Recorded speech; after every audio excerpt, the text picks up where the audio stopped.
Evet, Eleyna öyle bölüm 5. Kaldığımız yerden devam ediyoruz.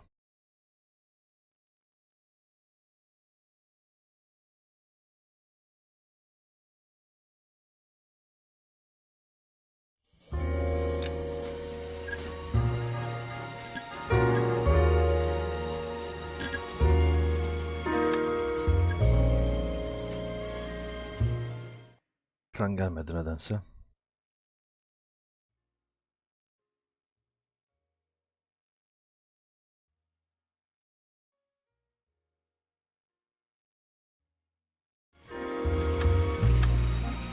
Devam.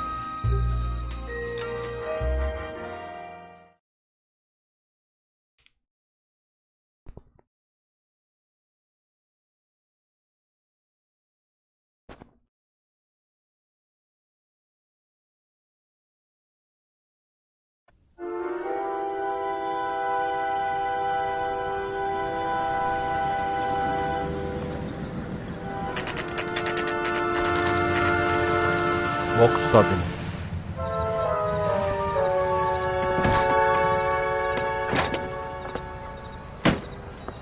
You like the fight game, Phelps? I did a little boxing in the Marines. I found it a pretty humbling experience.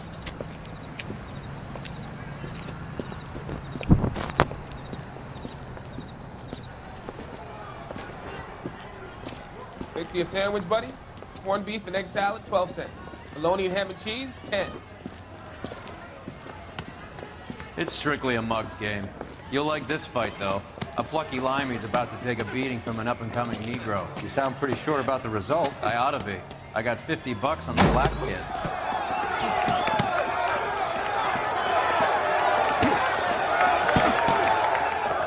Let's get a ringside seat.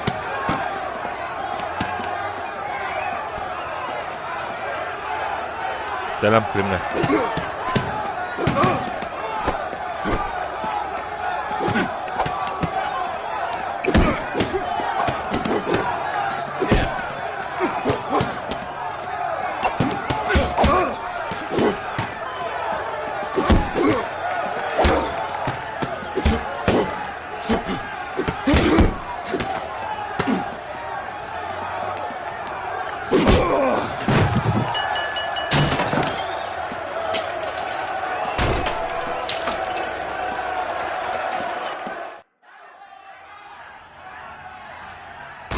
That son of a bitch Hammond made a run for his dressing room. Let's find out what's going on. God damn you, Albert! You get out here right now! Step back! LAPD! What's going on? That son of a bitch Hammond has jammed the door. And who are you? Carlo Arcaro, I'm his manager. I'm his trainer. Interesting attitude to have towards a victorious athlete. Victorious? We had an arrangement. We had a goddamn arrangement! That limey bastard was paid to take a nap. He reneged. And you were out of pocket? Damn right. Me and a couple hundred other people. Stand aside. Lan adam bilerek kazanmış galiba boksu. He squeezed out the window. I'll put an APB out on him. Why would we do that? He won the fight fair and square. To prevent him from getting clipped. He was paid to flop. There was big money riding on this So are we fight. here because you lost money or because we're investigating a prize fighting racket? Very funny. Look around and see what you can find. Which is Hammond's Hayda. locker? Over by the pinboard, second from the end. Ondan ikinci.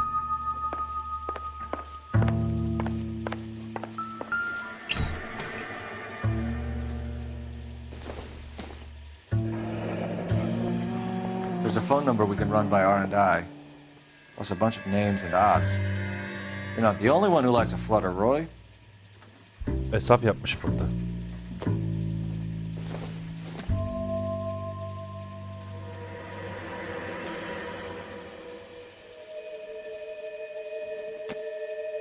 Evet. Bizimki de kaybedecek diye oynamış.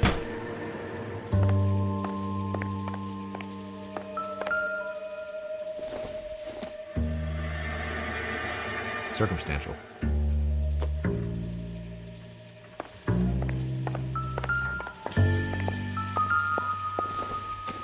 Eldivenleri atmış, kaçmış.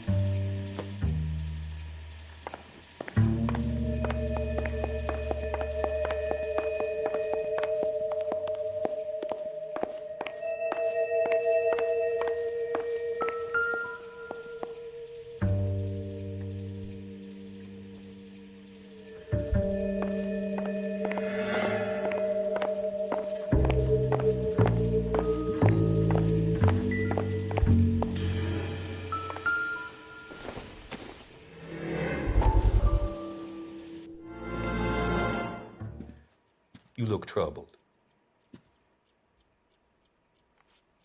I'm in a jam, Doctor. Can I help, Courtney?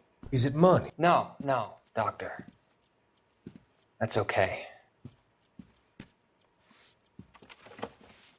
Do I have your professional confidence? Whatever you say, we'll never leave this room.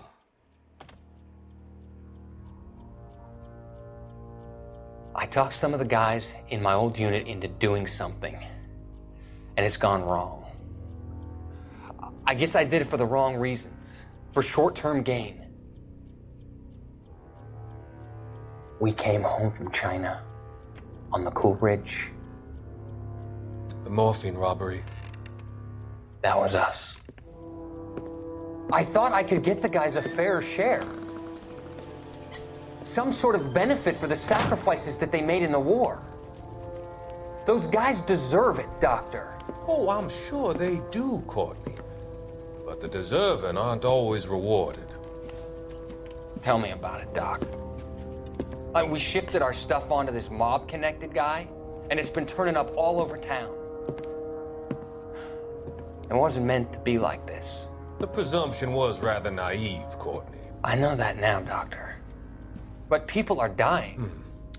Might I venture a few questions? Sure. Do your underworld contacts have all the morphine? No, they don't. We doled it out, hoping we could control it. Are they pressing you for further allocation? That's the polite way of putting it, Doctor. I may be able to help you, Courtney. Thanks, Doc. It helps just to talk about it. I mean, I have a solution that will help you financially and salve your conscience. I'm all ears, Doctor. I will transact to take all the narcotic off your hands. And you can rest assured that it will all be medically administered. I will use the funds that I no longer require for the purchase of medication and invest them in housing developments. Housing? The developments in question are housing projects for former servicemen. Your return will come from the sale of the properties, and your investment will benefit those that you care for most. Does this arrangement meet with your approval? You're a magician, Doctor.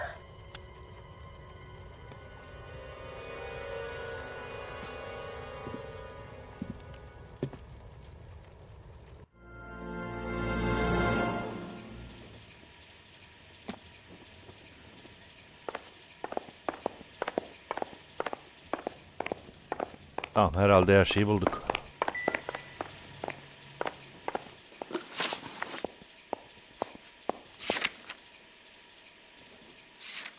Burada bir işim bitmemiş benim. Sanırım telefon ettikten sonra bitecek. You better find that cocksucker and you bring him to me. I feel bad too, Mickey. He guaranteed me he would take the flop. I guarantee that you will be fish food if you don't bring me... Roy, you out of pocket too? Mickey? Seems that way. Don't worry about it. My boys are out looking for him. Well, you'd better call them off. This is a police matter now. If anything happens to Hammond, I'll testify that you made threats against him. Who's the Greyhound? He's a frisky one, isn't he? Cole Phelps? Mickey Cohen. I know who he is, Roy. I, met his brother-in-law.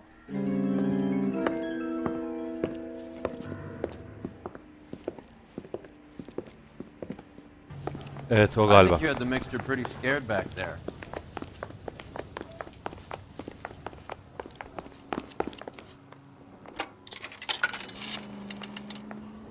Operator, give me dispatch. Putting you through now. Phelps, badge 1247.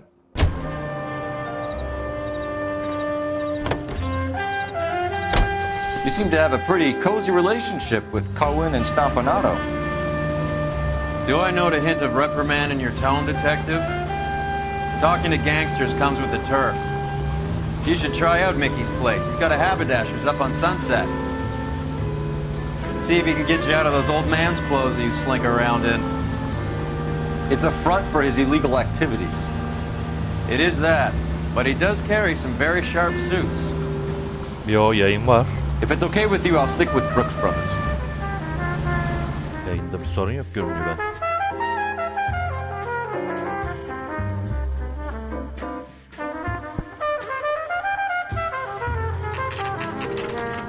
Bir dakika ya.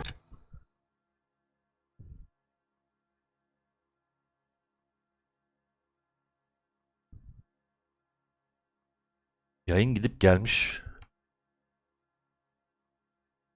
Hayda, en sevmediğim şey. Evet yayın gidip gelmiş. Dikkat etmemişim. Niye böyle yapıyor ara sıra ben anlamadım. Bakayım bir yayın kesintisi olmuştu.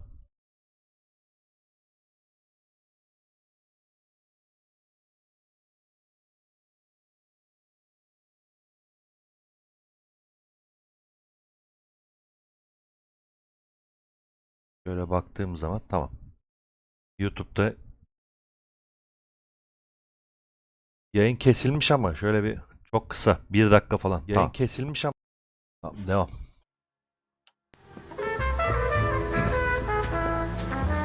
Küçük bir kesinti. En son adres aldık işte o defterde bulduğumuz şeyin adresini verdik. Şunu göstereyim. Yayında görünmemiştir muhtemelen. Bahis'in oranları. AL 335 numaralı telefonun adresini aldık. Bir tane otel çıktı. Şu an oraya geldik.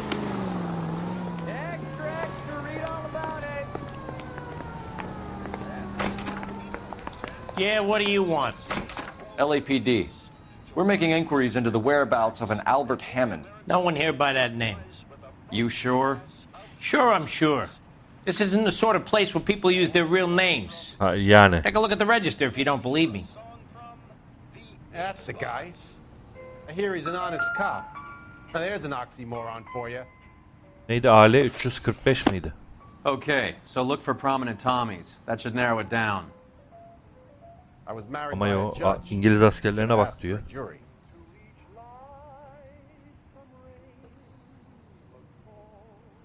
Hey, fuck you. I swear, this town is going straight to hell.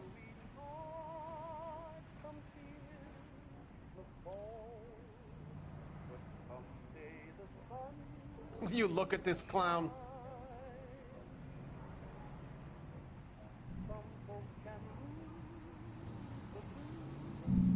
İsimden bulamayız. Nereden bulacağız ya?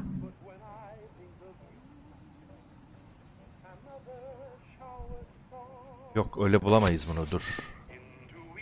Bir saniye sen ne diyorsun? What now? Front desk can give us his room number. Ulan oda numarasını nasıl alacağım zaten onu soruyorum sana. Burada isimler var ama adam diyor ki yanlış isim veriyor herkes diyor.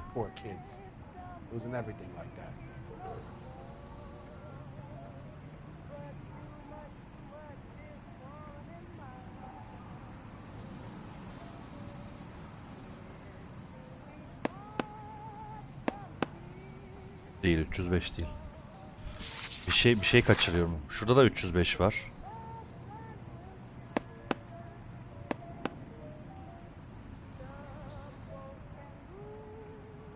Tamam.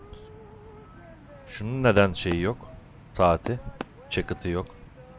Giriş çıkış mı bunlar?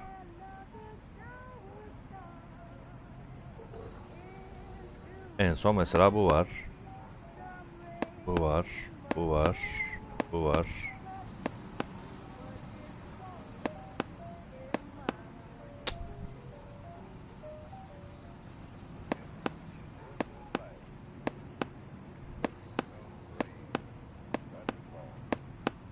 Yani en sondaki niye değil mesela şu an? En son şu üçünden biri olması gerekmiyor mu?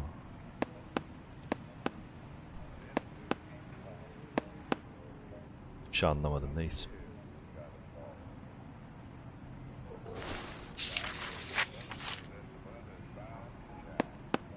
Winston Churchill. A very patriotic Englishman is staying in room Ha 207. İngiliz arıyoruz doğru. The old bulldog. Tamam. Even at a flop house, Adley can't get out from his shadow. Check the place if you want. All I do is keep my head down and replace the towels. That's the guy. Any ideas? I hear he's an honest cop.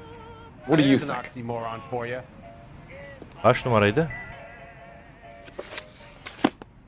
Wilson Churchill 207. I was married by a judge. Should have asked for a jury. Bu. You got a problem, pal? Door's unlocked. Looks like he's had a broad up here.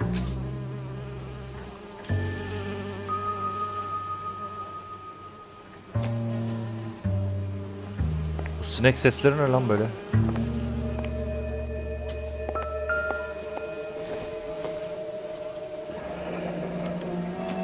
He must be heading home. You know, I hope he makes it. That crooked son of a bitch, no chance. Evde ol. Oğlun iyi olacak diye bir mesaj almış. Telgraf. Başka bir şey var mı burada? Yok.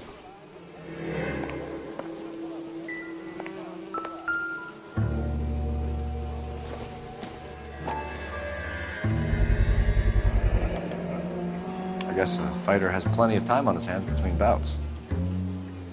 Sinema biletinin bir parçası. Does Albert have somebody special? I didn't see anyone in his corner at the fight.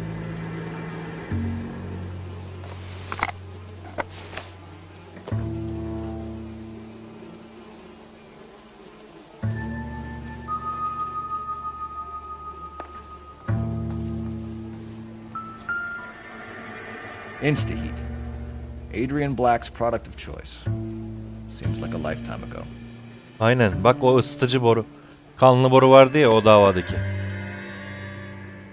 Sanki üzerinden bir yıl geçti diyor.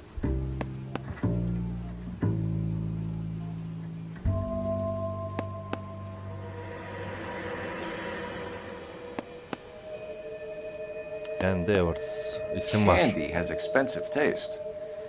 Albert has his work cut out for him. Who's Candy? Candy Edwards, the lady who filled out this coupon. All right, let's go after his girl. See if that gets us any closer.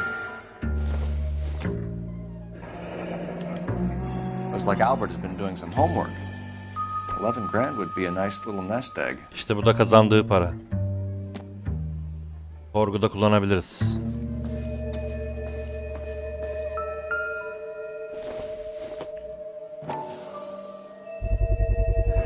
İşte It's angle if he has a real love interest. dudak izi var. Aleykümselam Maxim.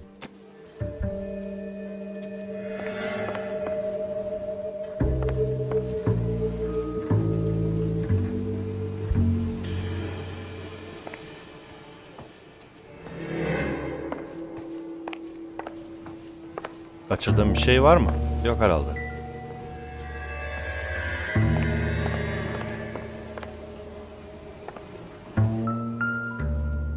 Var. Still warm. Hala sıcak. Buraya gelmiş mi?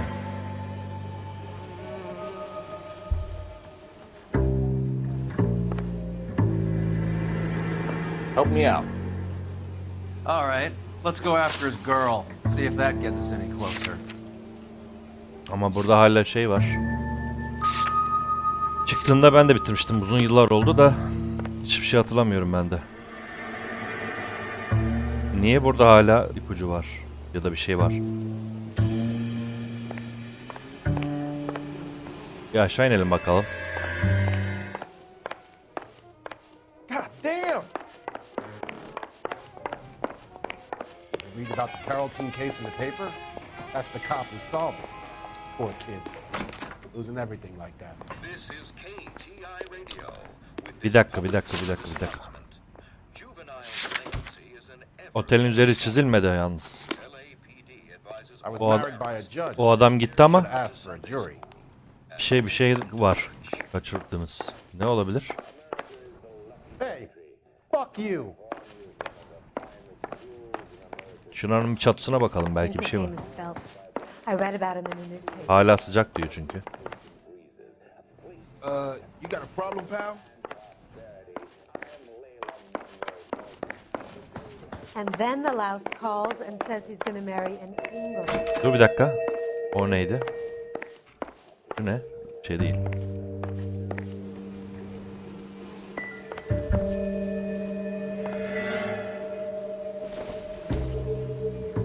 Not everything here is going to be relevant.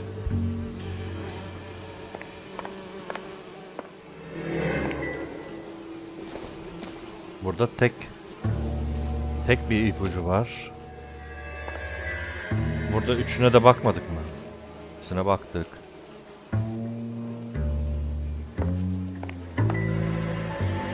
Hala sıcak dedi. Burada bir şey daha mı var? Garantisi var.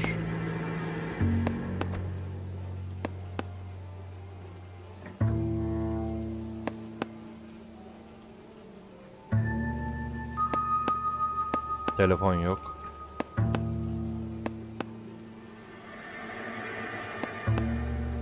Maksimum sen de sürekli bana yayın ne zaman diye soruyorsun, yazıyorsun öyle. Ama en fazla 20 dakika duruyorsun, gidiyorsun. En çok sen soruyorsun ama en az sen izliyorsun. O hiç sormuyor, hep burada. Bu arada bulamadım yalnız ha. Görmediğim bir şey olmalı. Aha, o ne? Another window exit. Must have just missed him. Şimdi oldu o zaman değil mi? Bakalım. Yo. Tamam, bunu da bulduk. Bir şey daha var. Ama ne? Buna baktık. Ya da bir dakika, al onu. Arkası var mı onun? Yok.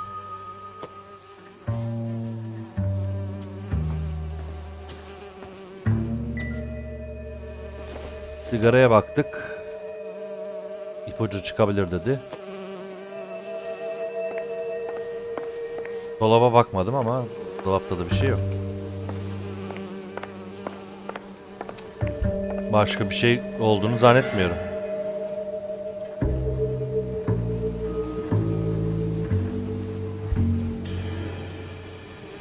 Anladım.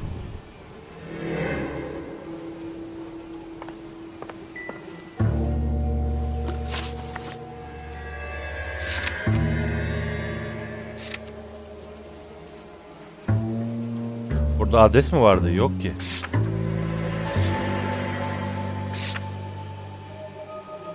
Ha, şu adres var evet de. Problem o değil. Problem buranın üzerinin çizilmemiş olmasında. Evet, adres var.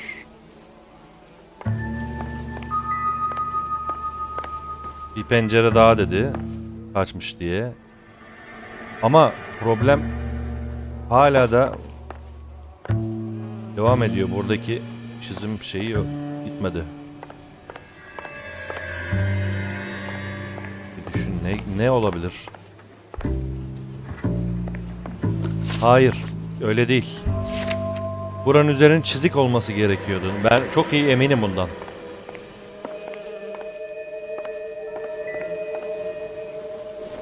Sadece onu alıyor koltukta.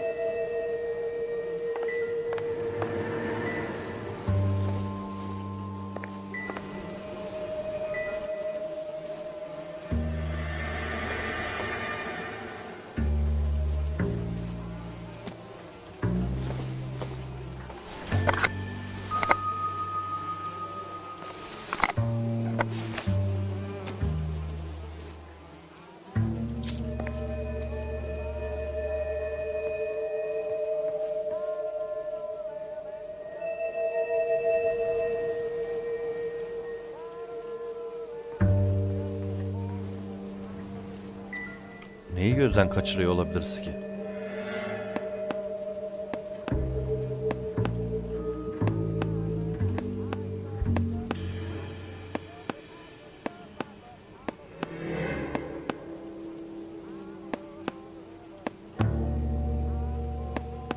Yazılardan değildir herhalde.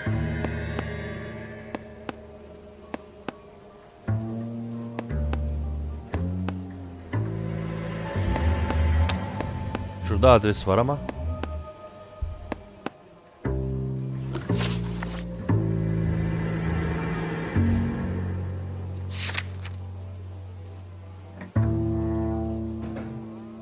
Tüm ipuçlarını göster diyebiliriz, evet, ama puanımız yok. Yan görevi işte bu yüzden yapıyorsun bu oyunda zaten. Puan kazanmak için. Maalesef bir ipucu var ama göremiyorum şu an.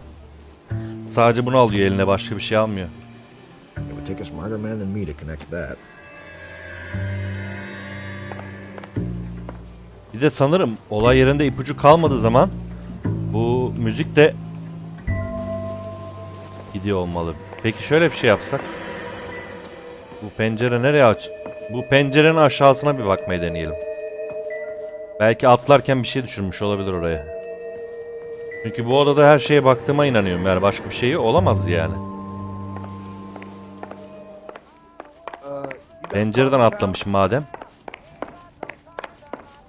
Read about the Carlson case in the paper? That's the cop who solved it. Poor kids. Losing everything.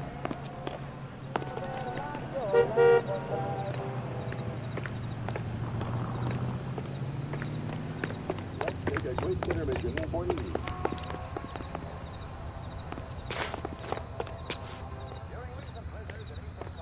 Damn!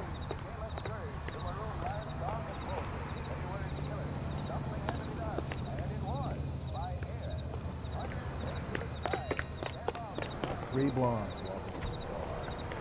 Yok, bir şey yok.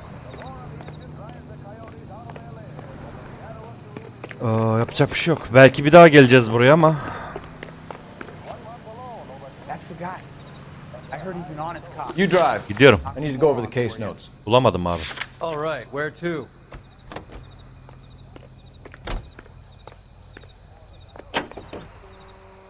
Yok. Burası kaldı. Bulamadım. So, you boxed in the Marines? We all did. Standard training. I can't imagine you ever played dirty. The only prize for taking a fall was 1,000 push-ups. Olabilir.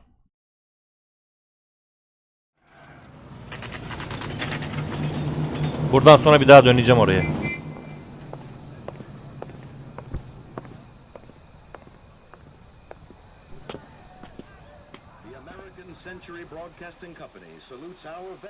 We need to know which room is Candy's. You look at this clown. LAPD, ma'am. We're looking for Candy Edwards. Apartment 7. You take the outside stairs by the parking lot and turn left at the top. You friends of the Italian guy? Italian guy? Yeah.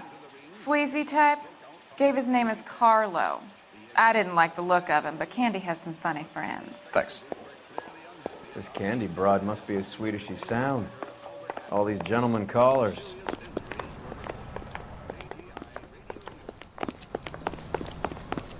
Solda mı demiştin? Give it up, Sounds bitch. like we're missing all He's the gonna fun. fuck Get both in there, of us, and you Phelps. know where he's hiding. Now tell me where he is before I cut you. I told you I haven't seen him.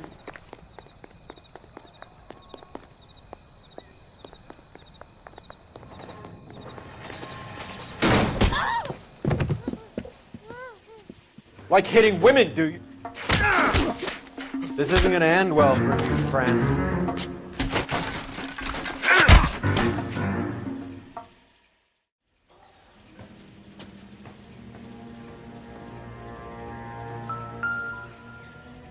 Out cold, but breathing. Give her a minute and take a look around.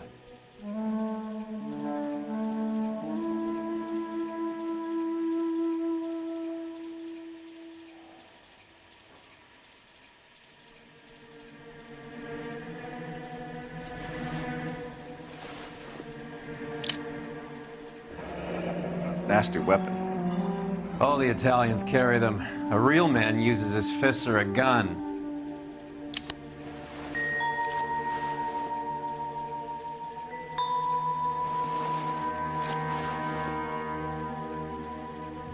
Carlo here seems to have the same friends as Hammond. What are the odds on them all being bookmakers?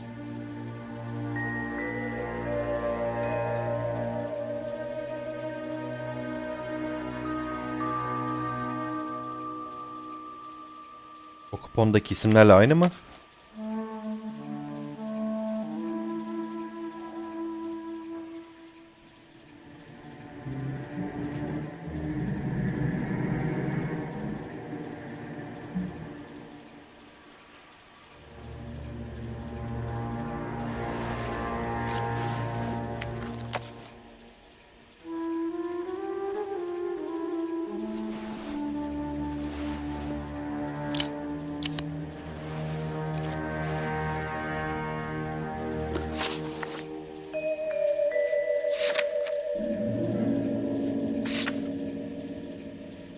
Harry, Mervyn, Ray. Tekrar bak.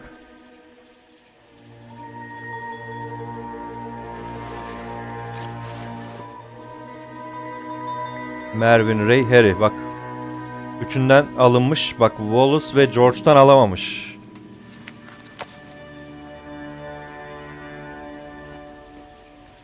Çekil ben bakayım. Gerçi ona baksan ne olur baksan. She's leaving town. She's leaving town. Şehirden ayrılıyor. Kadın şehirden ayrılmaya karar vermiş.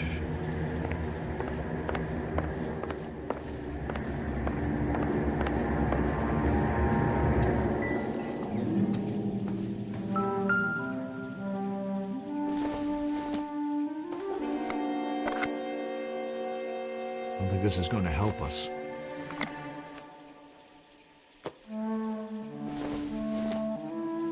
Incidental.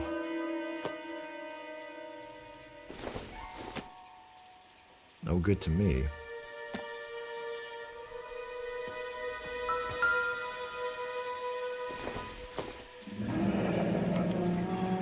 Single ticket.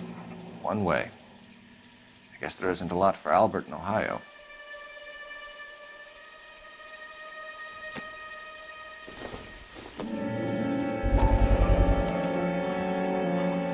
Scania sails from New York.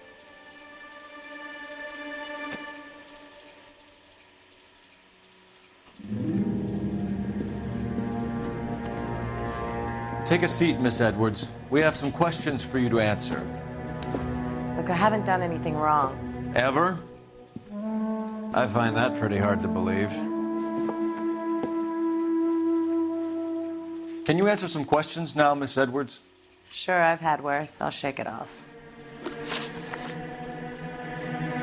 Bir bakalım nelerimiz var.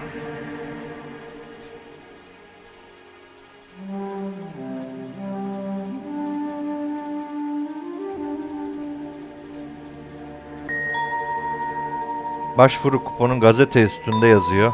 Oradan bulduk. Gazetede başvuru kuponumuz var. Bahisçilerin oranları var. Bunlar da hesapları. Ohio'ya giden otobüs biletimiz var. Bir de yolcu gemisi şeyleri var. We're trying to track down Albert Hammond. We have reason to believe he might be in danger. Do you know where he is? No, I don't. I'm over Albert. I haven't seen him. Yani bariz yalan söylüyorsun zaten de.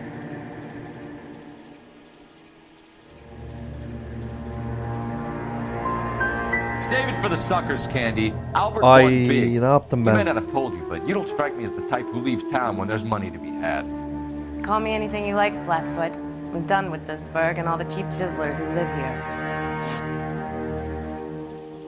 Do the names Harry, Mervyn, or Ray mean anything to you? Could be anybody. How the hell would I know? They're bookmakers, aren't they? Tell me the truth. How the hell would I know?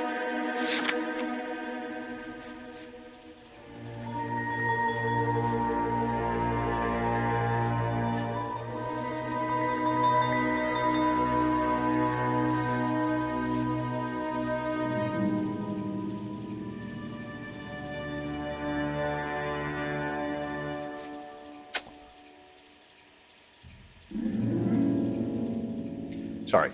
Sometimes you have to shake the tree to see what falls out.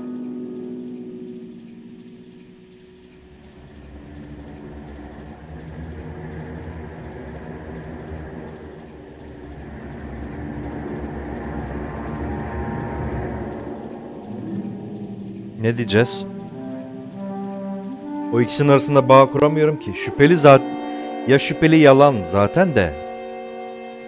Benim aklımı çelen şu kanıtlarda oluyor her zaman. Her zaman. Şimdi bu kadın bunun isimleri nasıl bilebilsin ki? Haklı yani bir yandan. Ya şu kanıtlara baktığım zaman bunu suçlayacak bir şeyim yok.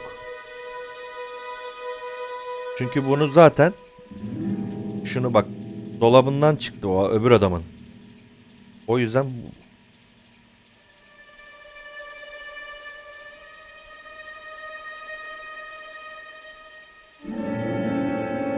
Aile 335 beni buraya getirdi.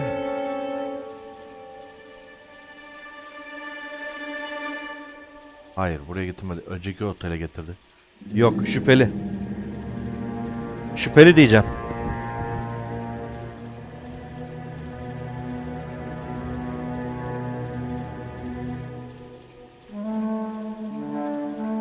Şüpheli demek istiyorum çünkü biraz yavaş oynamam lazım. Çok hızlı oynuyorum. Şüpheli değil mi, değil mi? Give up these men, Miss Edwards, and we'll think about letting these charges against you slide. What? Charges against me? All I did was try and look out for Albert. Now he skips out and I have to take beatings for him as well?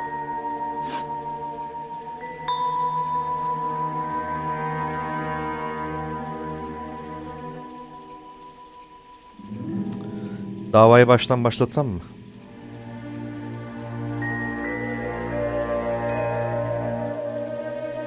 Gidiyormuş demek ki ya.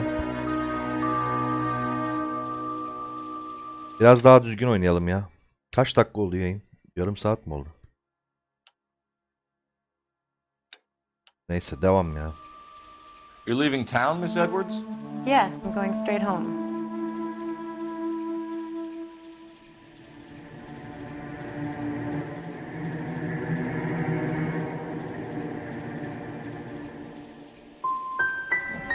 And you're not planning to meet Albert? Kafayı yiyeceğim. No, I am not. Kafayı yiyeceğim. A little money and I'm gonna open a Bu kadının gözleri bizi yanıltıyor o zaman. Well, get out of your way, Candy. We know you're a busy lady. Like I said, I've done nothing wrong. The LAPD expects a little more cooperation. You'd better watch your back, sister. Get out, Carlo, you hump. And get rid of that pig sticker. You ever pull that thing on me, I'll shoot you like a dog. That bitch knows where Hammond is. She knows where my money's going. Evet. Oyundan değil. My money too, tough guy. I'll handle this. Ne yapalım, baştan oynayalım mı? Gerçi baştan oynasak da ne cevap vereceğim şaşırıyor insan. Bad people are looking to hurt Candy, and yet she's not heading straight for the train station? I smell a payoff. I say stake her out. See where she goes.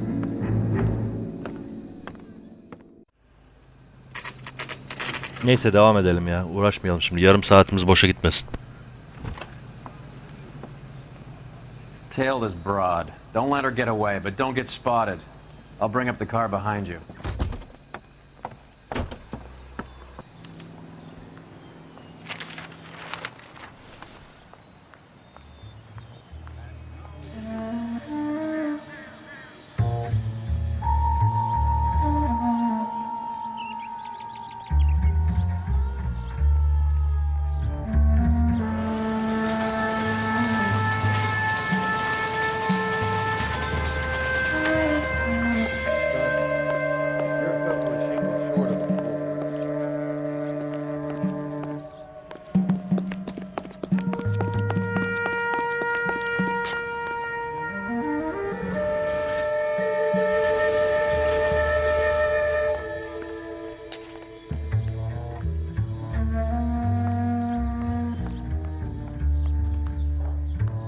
Yok, telafi diye bir şey yok.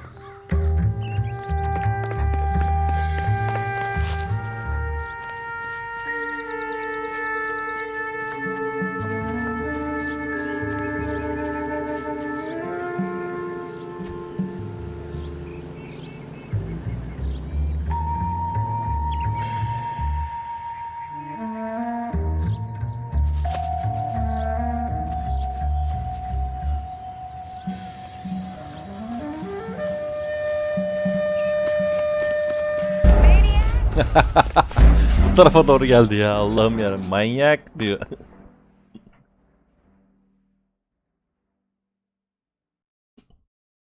Kaçamadım ya. Bu arada backspace işe yarıyor, onu söyleyeyim. Ara sahnelere geçebiliyoruz. De kamera niye ters, onu anlamadım. Yukarı aşağı ters yapmamışlar.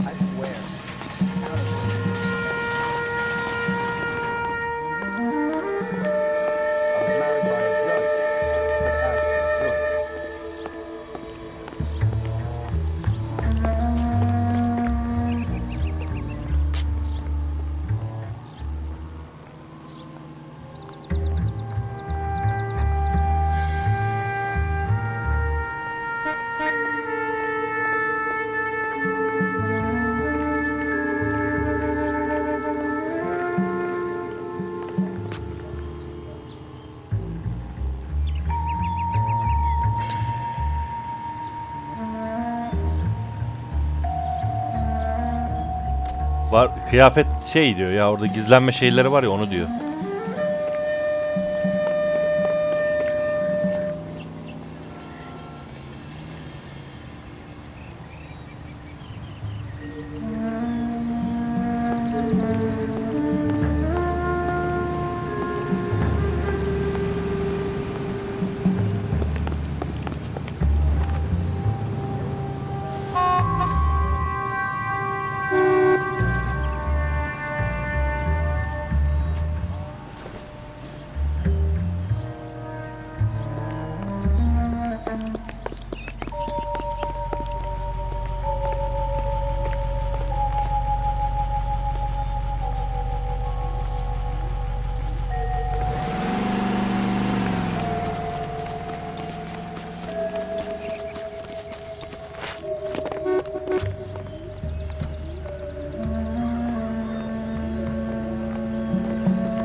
Aynen.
Bookmakers?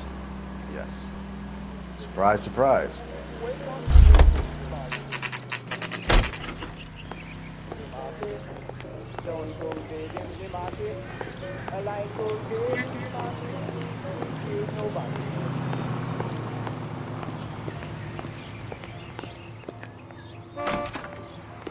A blonde woman just came in here. She went out the back way. Said she was being watched. How much did she collect? $3,600. She cleaned me out. On the Hammond Kid Galahad fight? You got it. I'm not complaining. We all made a lot Al of money işte. on that one.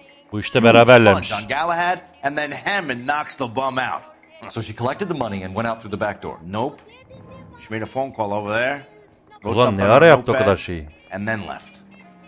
Not defterine bir şey yazdı, sonra gitti. What are you doing? An old intelligence trick from the Marines.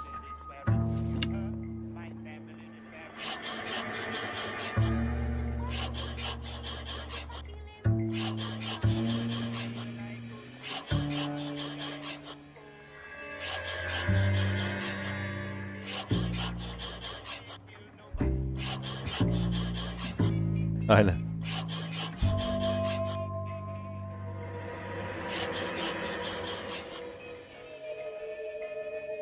We know where she's headed. Let's get moving.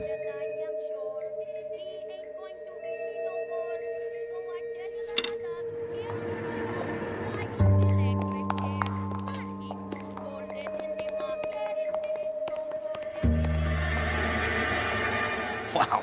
That blonde had the calves of a racehorse. You want to catch her? You better hurry.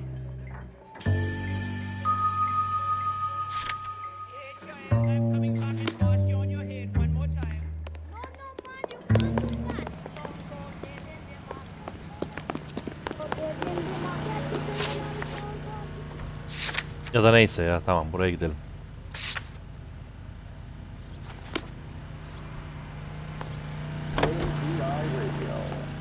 Can you drive to this one?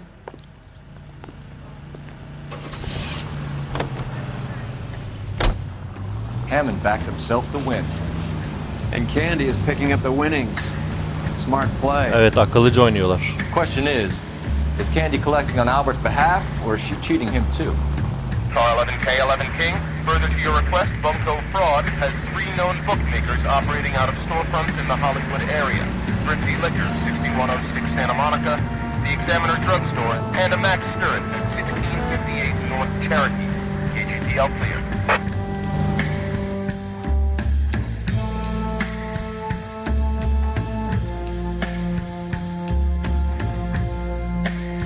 Yok, ben hala oradaki ipucunun peşindeyim. Nerede diye.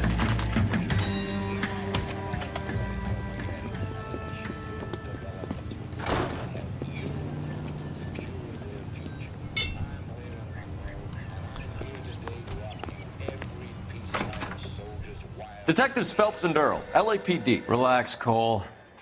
You just have a blonde in here, Mervyn? Sure did. I'm just about to close up. She took me to the cleaners. 4,000 clams. O nasıl bir ses lan öyle? How long ago did she leave? Maybe 5 minutes. Called a cab.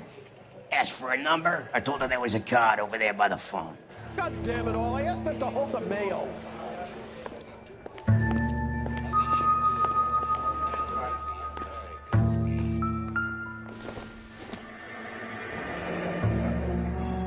Yellow cab. We need to get after her, fast.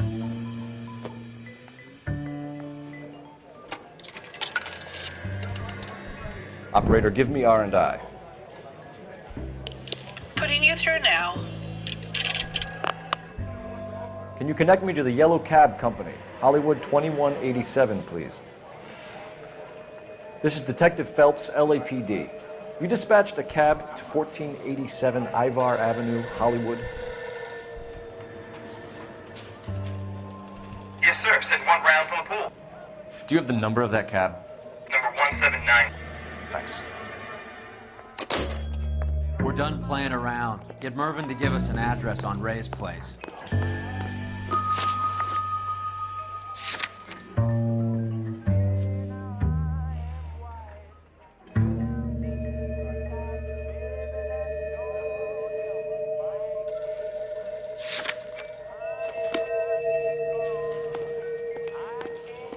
You have any idea who Ray is?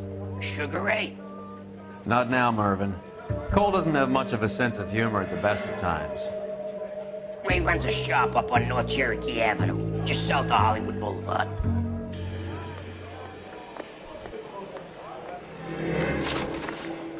Eczanede bir şey unutmuşuz. Derken ha burası silindi.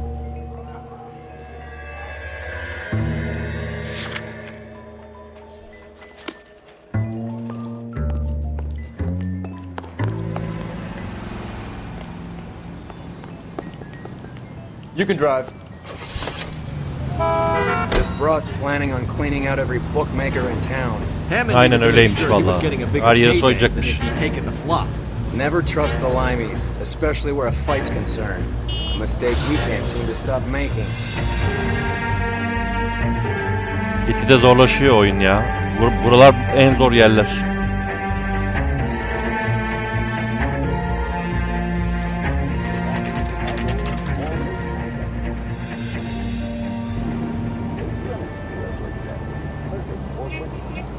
That's the cab waiting up ahead. Şimdi düştü. She's not in the car. Don't get too close. She must be inside.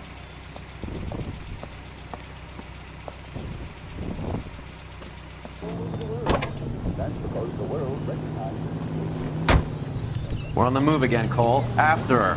Don't lose that cab.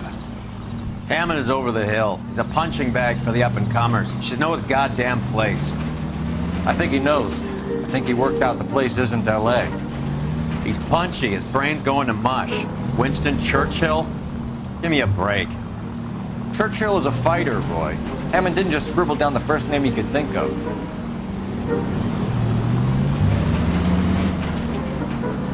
Bu davadaki en müthiş olay şu. Kadının mimikleri yanıltıcı yapmışlar. Çok iyi biliyorum. Kadın doğru söylüyor ama mimikleri yalan. Yalan söylüyor da mimikleri doğru. Tam tersi yapmışlar.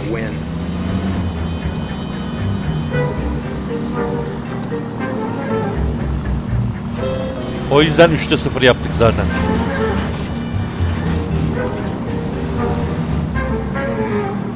Çünkü yalan deyip kanıt arıyorsun. Kanıt yok. Aslında doğru.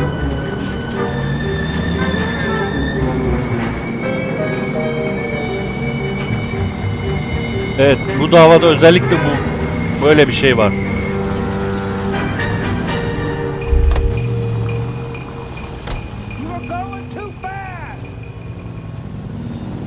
Ne var ya?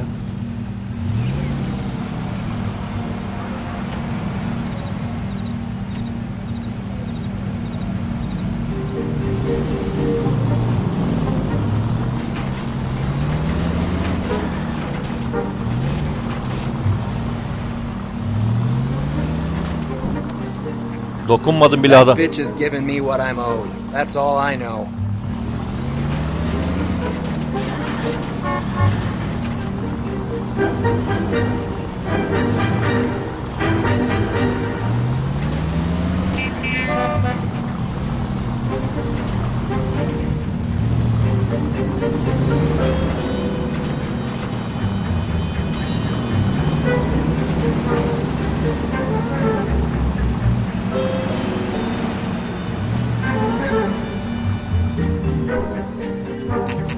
Pull over.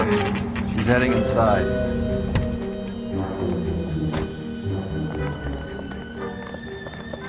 Kaçıyor, otobüse binecek.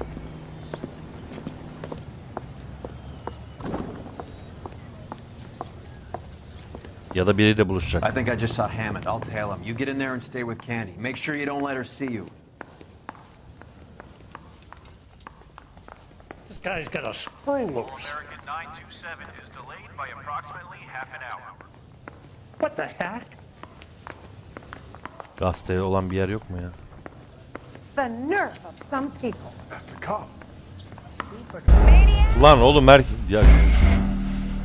herkes fark etti. Orada oturanlar bile fark etti.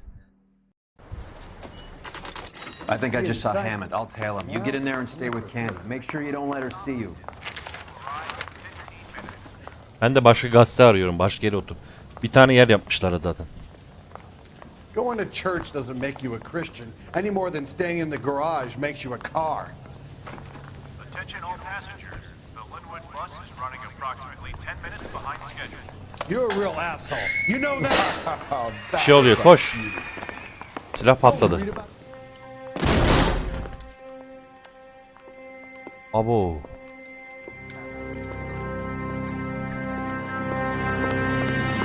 Roy!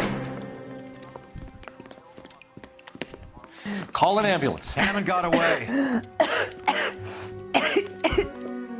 He said... Just try and sit still, Candy. Mickey. Who shot you? Was it Albert? Car.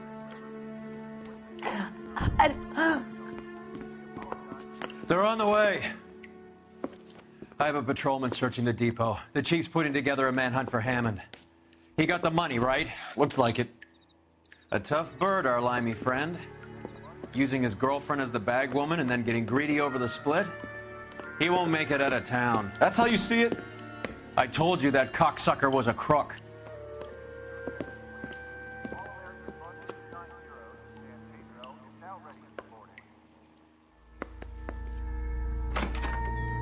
Selam kurnaz.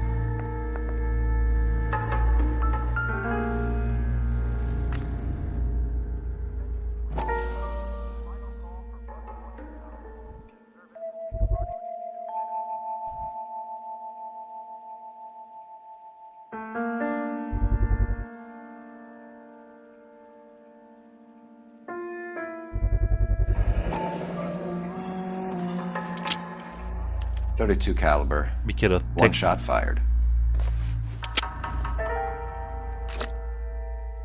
tek mermi kullanmış.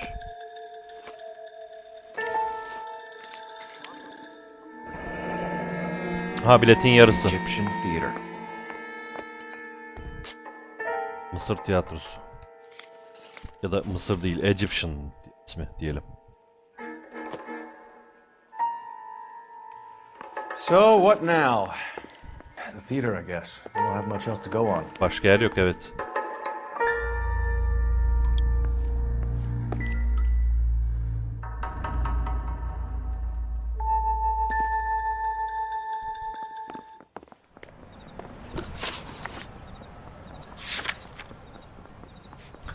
Gidelim.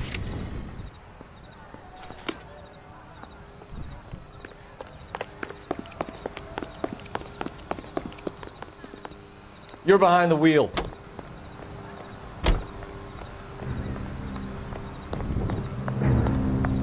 Evet. Poor girl. She didn't deserve that. Poor girl. Half the precinct aren't taking a vacation this year because of her. You need to leave town a lot quicker than that if you decide to screw over Mickey C.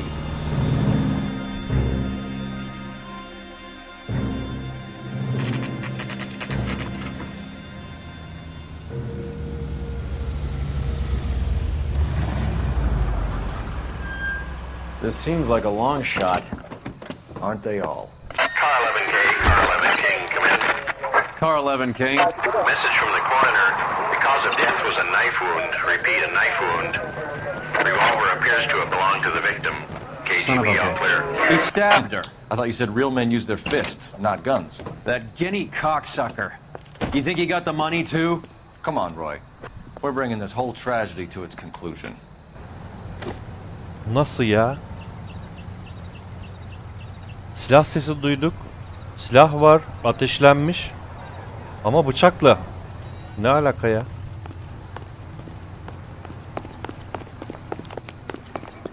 Bunlar en zor davalar ha. En zor olanları.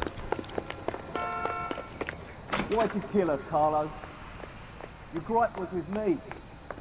She was collecting the money for you. Mickey made it clear it was either me or you, and I intend to keep on living. Birileri var.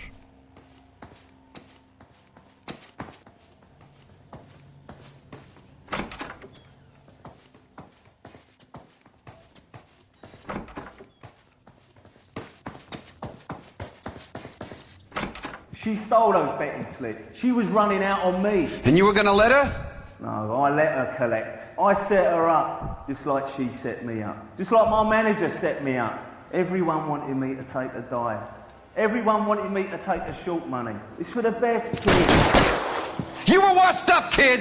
You couldn't climb, and you were too brave to sink. You were going nowhere! Maybe, but I had heart. I was a Royal Marine, Carlo. If I lost a fight, it wasn't for lack of trying, and it wasn't for lack of courage. I didn't have much, but I had that. I did it for you, and that's how you repay me! You did it for yourself, so did little boy. You did it to make a quick buck, and Candy did it to make her dream come true. Blah, blah, blah. I've got the money, all I need to do is get rid of you. It's gonna be a shame, kid, but that's business. Ayda, olayın içine şimdi başkası da karıştı.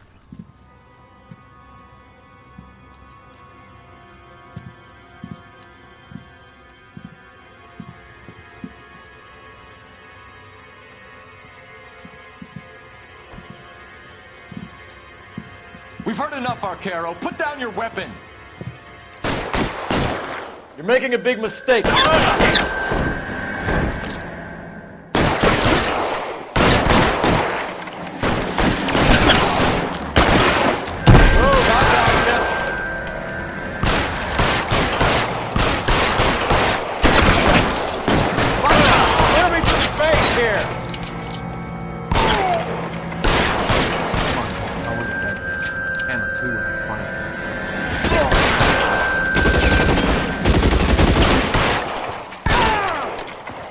Where are you? You limey cocksucker.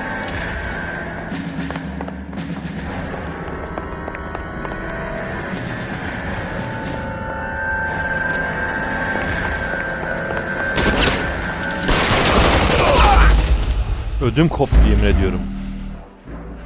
Önüme çıktı bir anda ya. You're making a big mistake, Arcaro.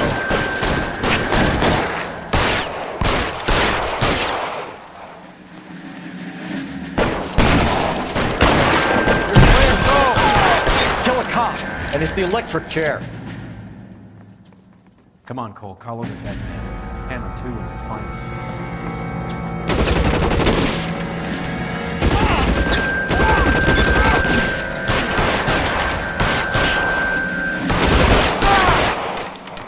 Where are you? You limey cocksucker. Throw out the guns.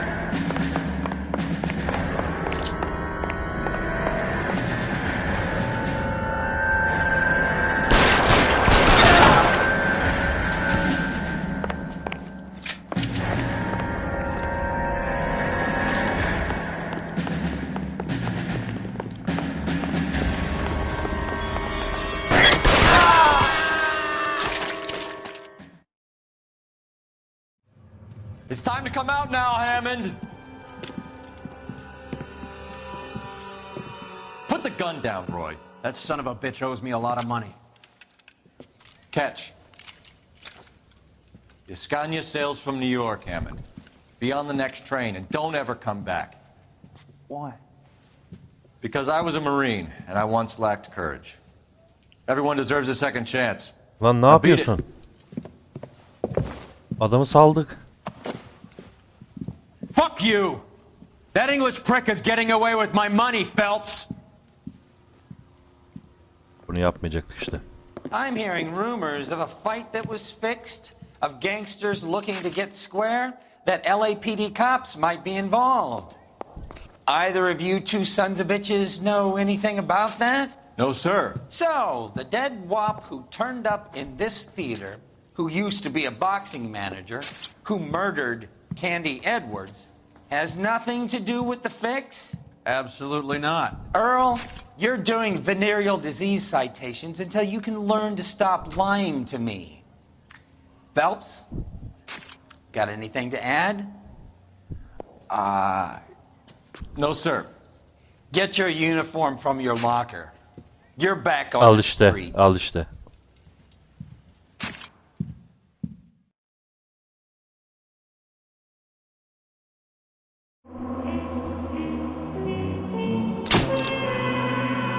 Yakışıksız.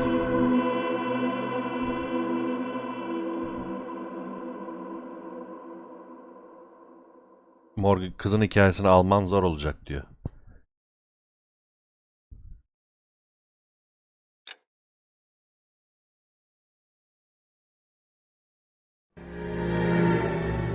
$187 at 5810 Murata Avenue.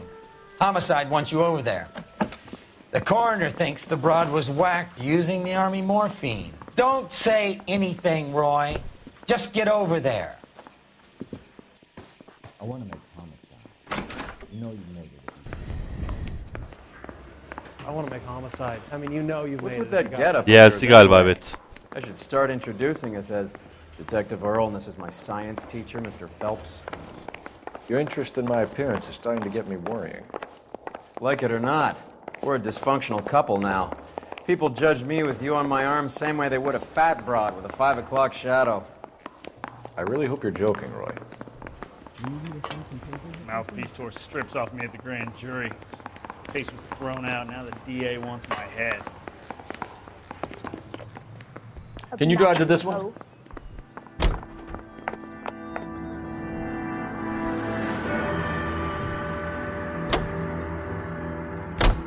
Seem distracted. We recovered the morphine. Some of it might be unaccounted for, so what? That's life. We did our job. Closing one case opens another. Do you have any idea what is really going on while we're wasting our time following this stuff? Are you going to tell me? The deals being done right now will change the face of LA forever, and we're wasting our time on some hump. Someone's little girl. Visit the morgue at the end of the month when the John and Jane Does are cremated. Their percentages, the odds for and against lightning striking.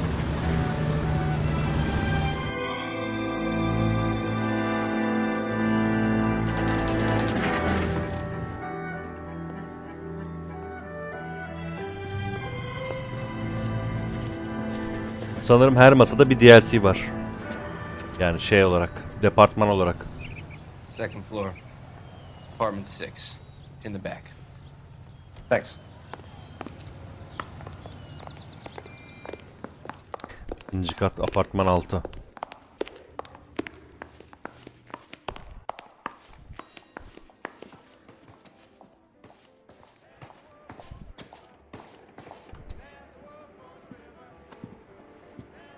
Bukowski, you made homicide. That I did. Good to see you, Phelps. You two want a hug? Or can we get Aa, bizim eski elemanlar. Relax, Rusty.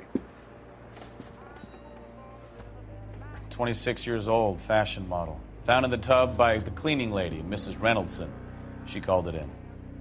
We heard Carruthers thinks... Carruthers likes to make work for people. Overdose of sleeping pills. Falls asleep in the tub. Rest in peace. Case closed. Here, here. Mal is 100% that it's murder. Do you mind if I take a look around? Sure. Go right ahead.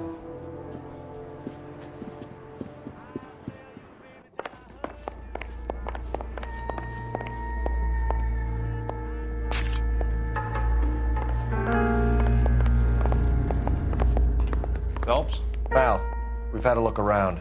Rusty thinks it's a waste of time. What's your theory? Come on, Mal. Tell us why we were dragged down here. If the victim was alive when she entered the tub, water would have entered her lungs. The water is violently churned in the windpipe as she drowns. The result is that a lot of foam is generated. This foam is found at the mouth and nostrils in almost all cases of real drowning. Notice anything about our Vic? May I took a look? Be my guest. Take a closer look at her head and neck. Her neck is bruised pretty badly.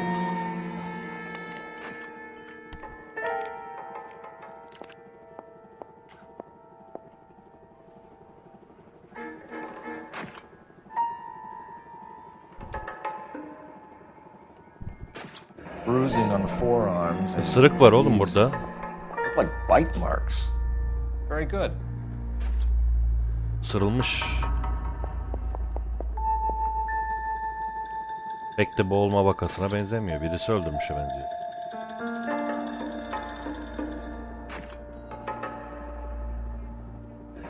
Very unusual ring. I could be wrong, but it looks like a black sapphire. The eyes are a classic sign of morphine, and the bruises tell their own story. I think one man held her down and another held her arm and injected her. They put her in the bath to try to cover it as a drowning.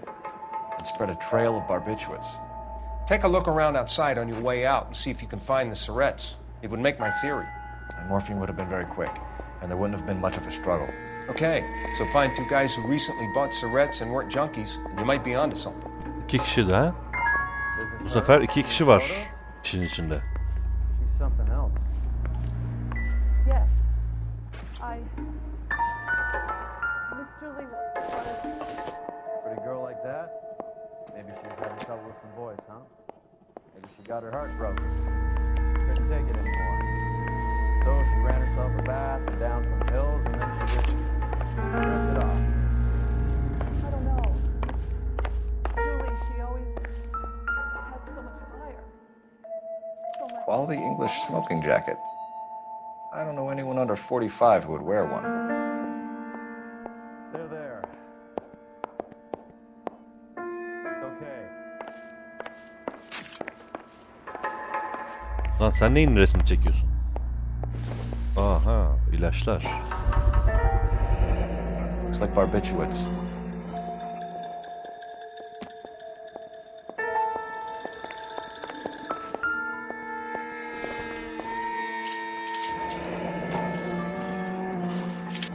Barbiturates. What else is rattling around in this thing?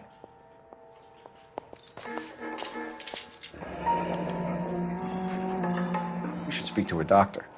Prescribing both drugs would make her life a roller coaster. Burada bir reçetemiz var doktorda.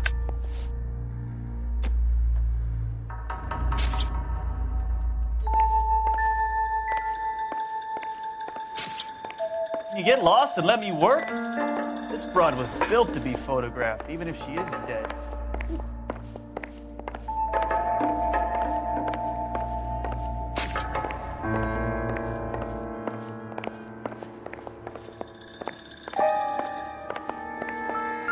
Aynen ya, ona neler vermiş öyle. This is all top end of town stuff. Gives us somewhere to look.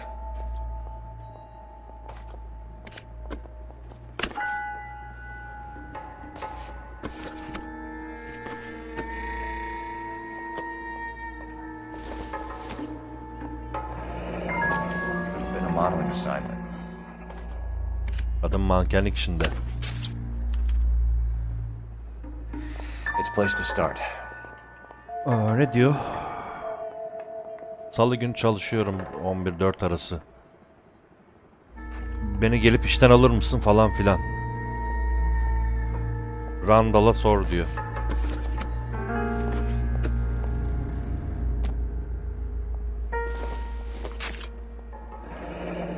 Beautiful girl. Clothes certainly aren't from the Sears catalog.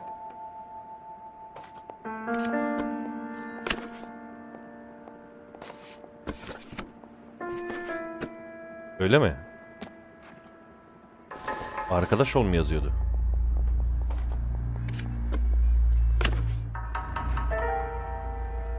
Come keep me company yazıyor. Company. Company şirket değil mi?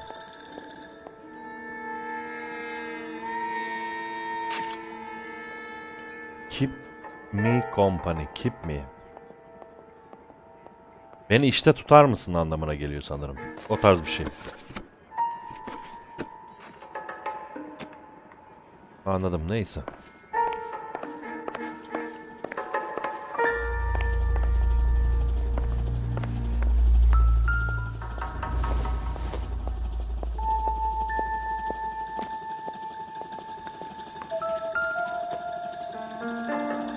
Ya oklavalın bir anlamı yok tabii ki. Ya da çatalım. Ama elimize alalım ki en azından belki sayıyordur bulduğumuz şeyleri.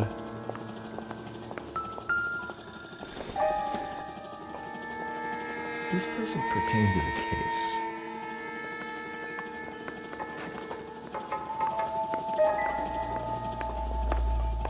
Her odaya baktık galiba.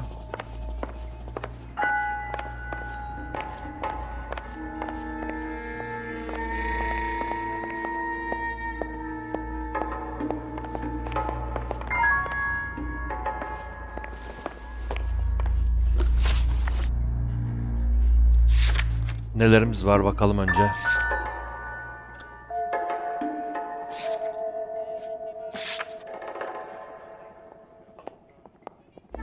Yüksek doz intihar. Yüzüğümüz var, kadın taktığı. 2 kişinin şüpheli olduğunu biliyoruz. Adamın kadifeden röpte şambırı var. Uyku düzenliği ve depresyon ilaçlarımız var. Reçetesi var. Ve manken ikişi var.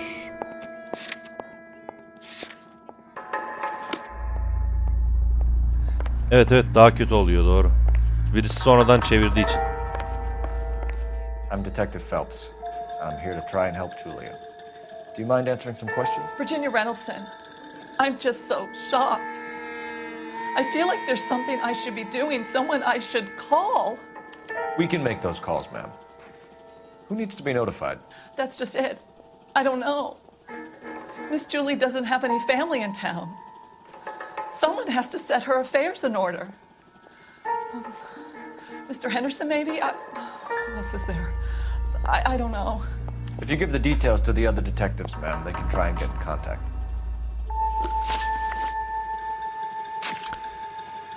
Hizmetçisi. Was Miss Randall depressed about something? Upset? No more than normal. Was Miss Randall depressed about something? Upset? No more than normal. What are you hiding here, Mrs. Reynoldsson? Julia was obviously disturbed about something. I have no idea what you're talking about.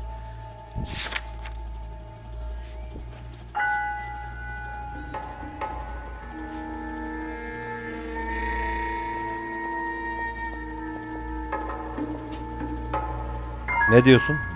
Bu değil mi şu anda? Bu işin cevabı.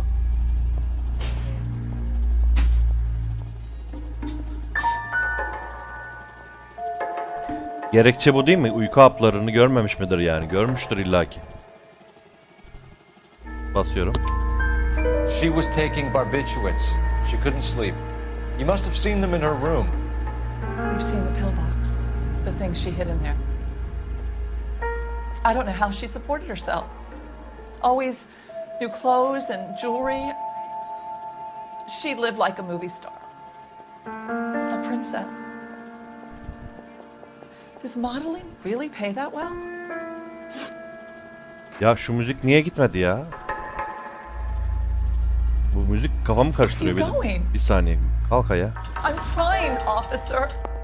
Please come back. Yok, yapamıyorum. Did Miss Randall have many friends visit? I'm not sure. I only come around twice a week.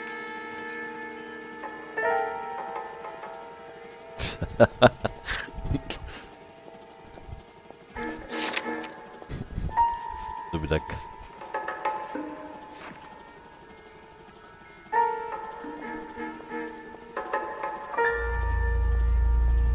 Did Miss Randall have many friends visit? I'm not sure. I only come around twice a week. Şüpheli. Men Lan. friends, Mrs. Reynoldsson. Spill it. I will not spread gossip about Miss Julia. Yüzüğü gösterecektik galiba. I don't care if she was the Virgin Mary's sister. Who was she humping? You changed the sheets. You're disgusting. If you're going to take that tone, I won't answer any more questions. İkinci soruyu bilemedik ya.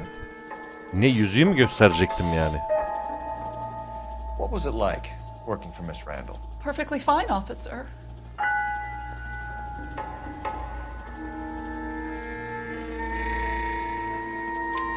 Mrs. Reynoldsson, it seems like there's something you want to tell me. She was very high-strung. Lovely one moment and screaming at you the next. She wanted it all and she wanted it damn quick. Of course, being so beautiful, it seemed like she was going to get it. Not the way it's turned out, though, is it? Thanks, Mrs. Reynoldsson. You've been very helpful. One of the other detectives will take your statement and then you can go home.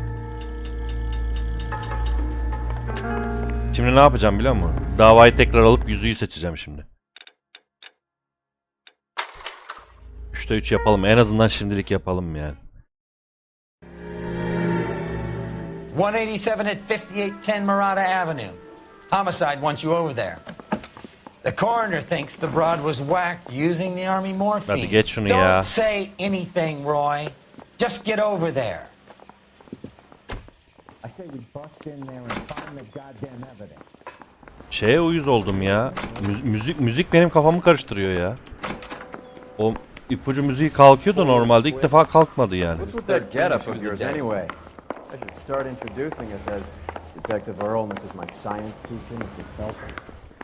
Your interest in my appearance is starting to get me worrying. Like it or not, we're a dysfunctional couple now. People judge me with you on my arm. Benim çok kafamı karıştırıyor müzik çalmaması. Oradaki o sakin müzik daha böyle iyi oluyordu.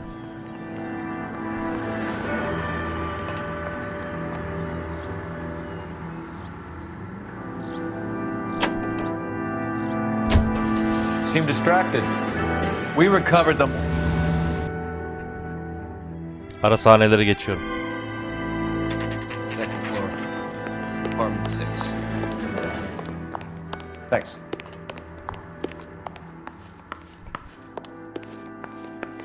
Bir dakika.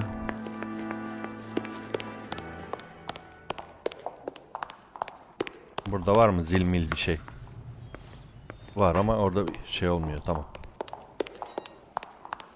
Çünkü bütün ipuçlarını bulmadığın zaman o müzik gitmeyebiliyor çünkü.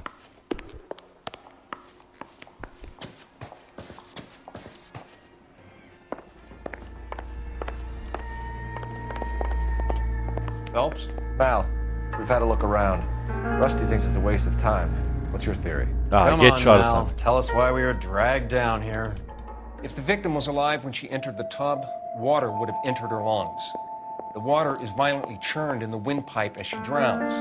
The result is that a lot of foam is generated. This foam is found at the mouth and nostrils in almost all cases of real drowning. Notice anything about our victim? Olur, yazabilirsin. Take a look. Be my guest. Take a closer look at her head and neck. The neck is bruised pretty badly.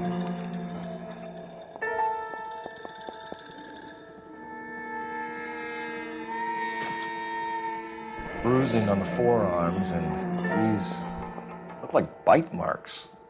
Very good.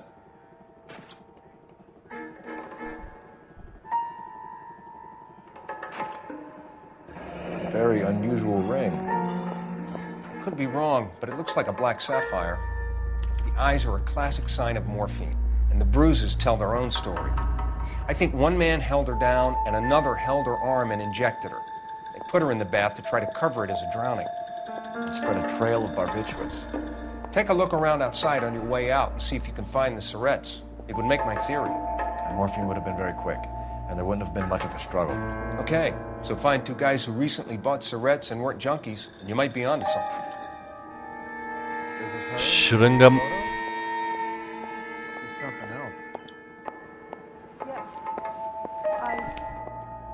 Şu hapları seçemiyor musun?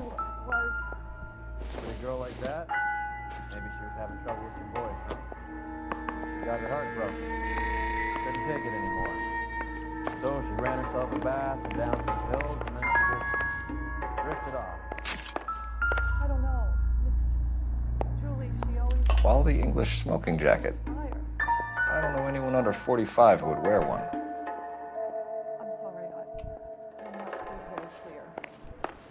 They're there.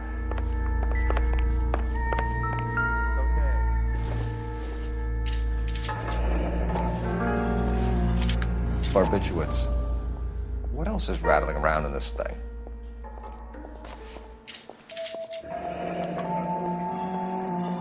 We should speak to a doctor. Prescribing both drugs would make her life a roller coaster.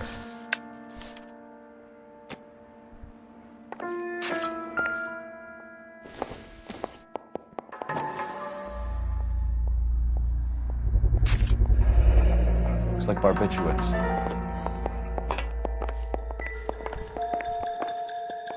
Lan yatıştırıcıyı yazdın mı oraya sen? Ha yazdım. Tamam.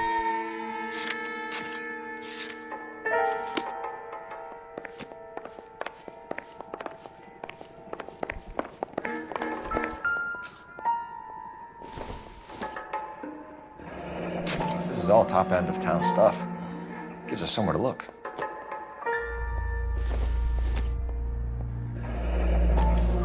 modeling assignment.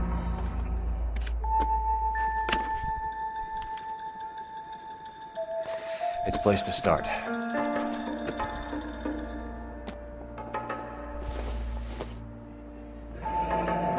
Beautiful girl. Clothes certainly aren't from the Sears catalog.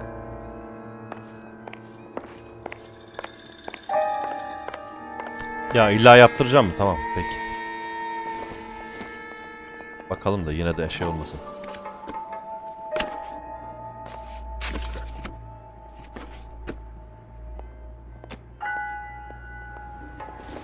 Benim burada kafama takılan şey var. Şırıngayı çıkın dışarı bulun dedi. Pencereden aşağı mı attı yoksa? O sokakta olabilir mi?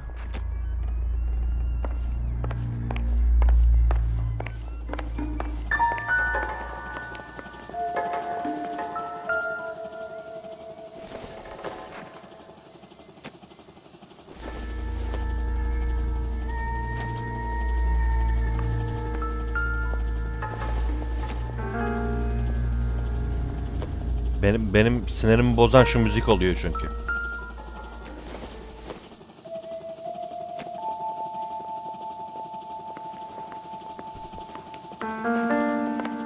I'm Detective Phelps. Ya dur bir Try ya. and help Julia. Do you mind answering some questions? Virginia Reynolds'ın. I'm just so shocked. Kalkmaz da şimdi masadan I bu. feel like there's something I should be doing. Someone Müzik I gitmedi, should yine call. gitmedi. We can make those calls, ma'am. Who needs to be notified? That's just it. I don't know. Şimdi ne yapıyoruz? Bir Miss yalan Julie doesn't uyku have hapı. any family in town. Someone has to set her affairs in order. Mr. Henderson, maybe? Who else is there? I don't know. If you give the details to the other detectives, ma'am, they can try and get in contact. Was Miss Randall depressed about something? Upset? No more than normal. What are you hiding here, Mrs. Reynoldsson? Julia was obviously disturbed about something. I have no idea what you're talking about.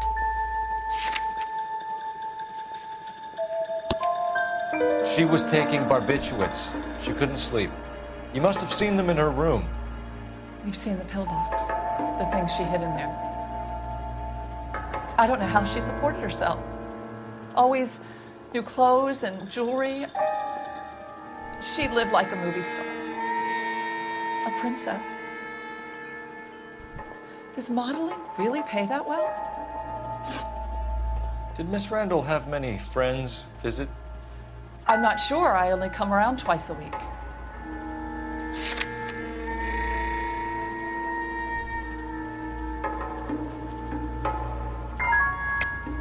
Why are you lying to me, Mrs. Reynoldsson? Julia had men stay here.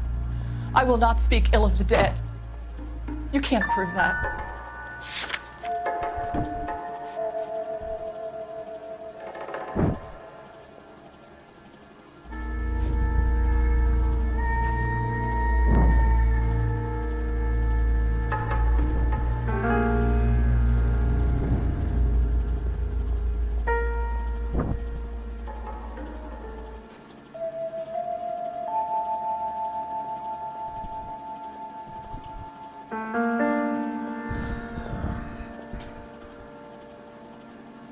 Burada bir adam kalıyor. Burada da diyor ki adamın robe de chamber'ı. Az önce yüzük diye düşündük ama yüzük hayır değil. Bu adam kıyafeti. Yani bunu yanlış bilirsek davayı boşuna başlatmış olacağız yani. Bu ipucu müziği gitmedi, benim sinirimi bozmaya başladı bu arada hali.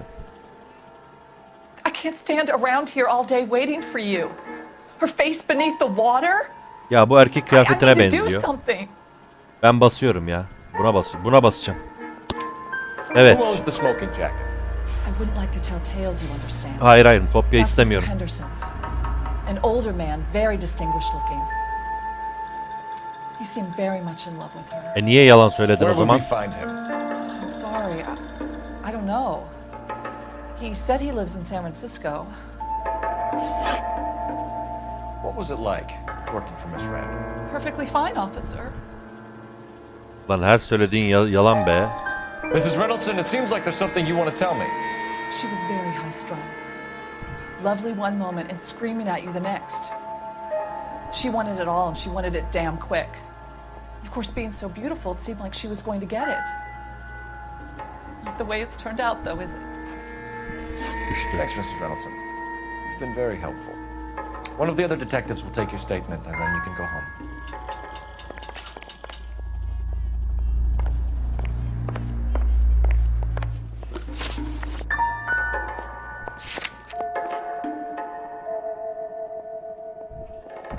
Ben biliyorum abi. Ben bu oyunda biraz tecrübelendim artık. Bu müzik gitmediyse burada ipucu var demektir hala.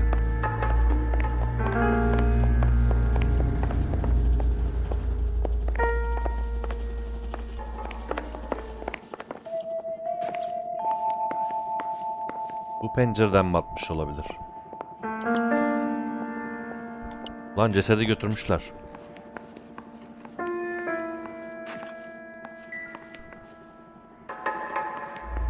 Çekil şuradan. Önceki davada da eminim bir şey vardı orada kaçırdığımız.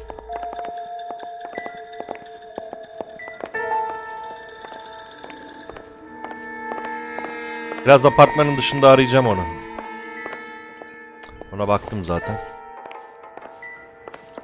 Bir dakika, o neydi? Bu haplar.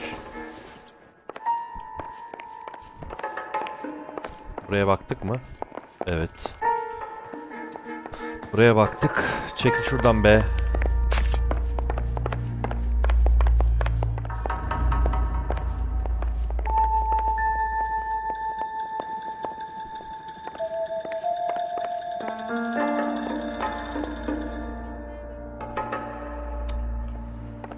Garip ya, çok garip. Üzeri çizili değil. Belki dur bakalım, kapıdan çıkınca bir şey olacak. Stefan, Evet. Rusty, we'll take a look around outside and then follow up these leads. Can you get some guys to run down the jacket?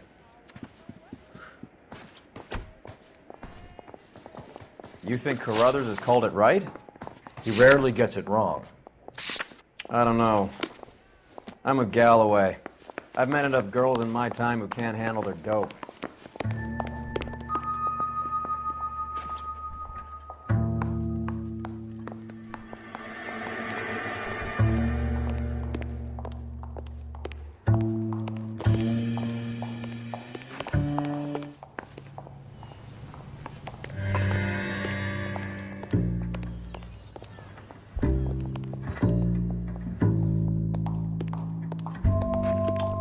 Bak bak, müziğe bak. Bak şimdi. Durdu. Niye burada müzik çalıyor şimdi? Koridorda. Ne alakası var?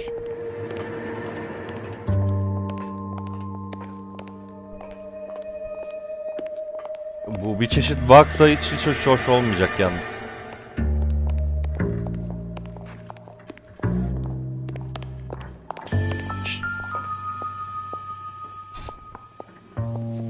Biliyorum. Oyunu ezberledik artık. Mal will be pleased. Well, that's hardly conclusive, given the number of those things we've come across recently. The autopsy will confirm it one way or another. I think our work is done here.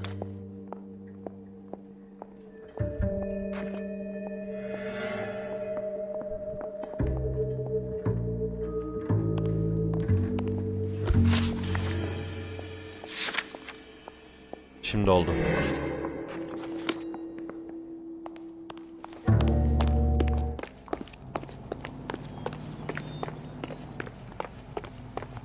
Var.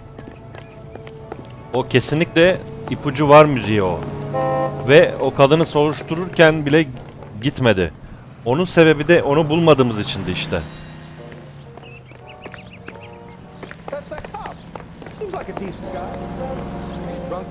You drive. I need to go over the case notes. Do we Bu know where kimdi? we're going? Bunun doktoru. Reçeteleri veren. Bukowski, Galloway, quite the little reunion in there. Almost brought a tear to my eye. They're good police. How would you know? You got promoted so fast you barely had time to learn their names. Let me fill you in. Bukowski's a pushover. Galloway's a drunk. You could learn a thing or two from both of them. Please. They couldn't work a vice case if their life depended on it. I don't see why they'd be any better or worse at it than me. I noticed you said better. Hubris disguised as humility. Kind of your trademark, don't you think? Why do you always twist everything? Galloway's got nothing to prove. He's been on homicide for years. And he's welcome to it. You're a terrier, Phelps, and that's what I need. Not some old bulldog who can't get up a flight of stairs without coughing up his lunch.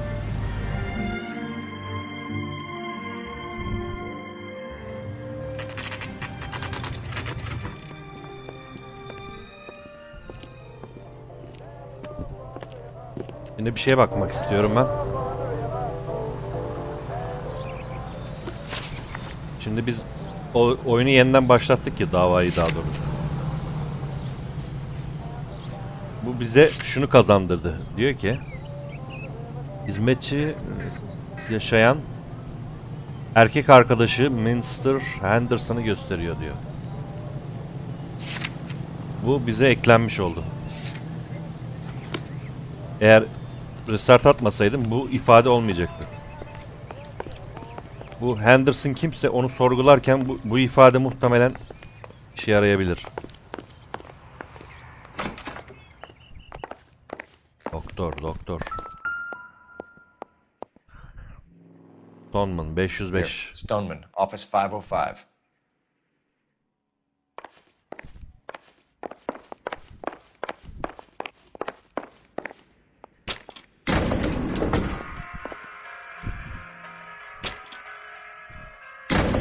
I swear, if we locked up every doctor in this town, Vice would be able to work half days.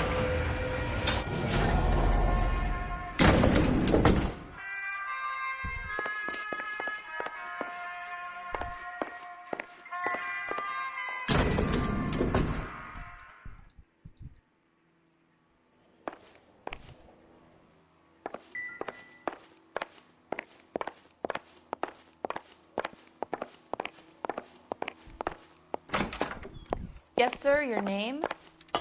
LAPD. We'd like to see Dr. Stoneman. Dr. Stoneman is with a patient. Would you like to wait? No, we wouldn't. Tell him we want to see him now. There's no need to be rude. Save it, sister. Dr. Stoneman, I have some gentlemen from the LAPD here to see you. Send them in, please. I'll see this patient again after they've left.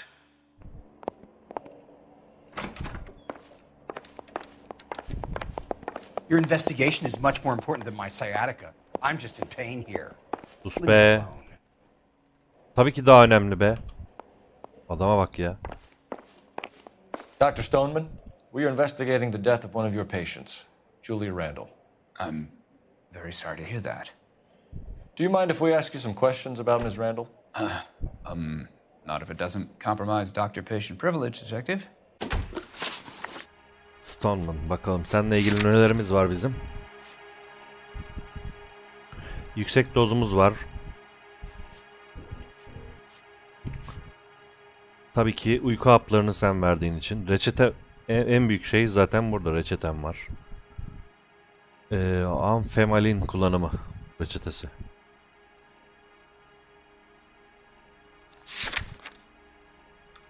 How well did you know Miss Randall? Barely at all. She'd only been a patient 6 months or so.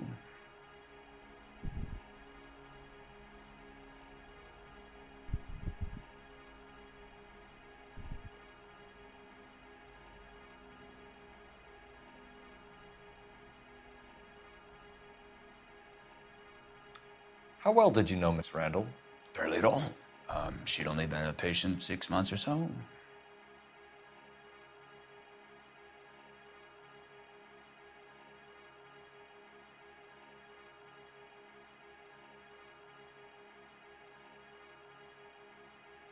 Evet, benim de inanasım gelmiyor da şimdi şüpheleye basıyorsun, sonra yalan çıkıyor, ondan sonra üzülüyorsun. Biraz gözünü kaçırıyor ama çok değil. Ama niye yalan söylesin ki ya?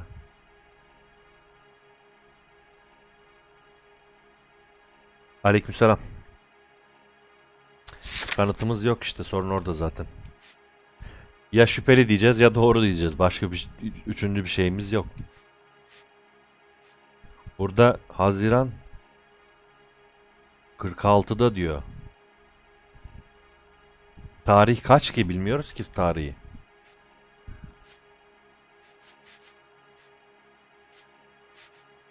Şimdi tarih burada yazıyor. Haziran 46. Buradan belki çözebiliriz. 6 ay mı değil mi? How well did you know Miss Randall? Barely at all. She'd only been a patient 6 months or so.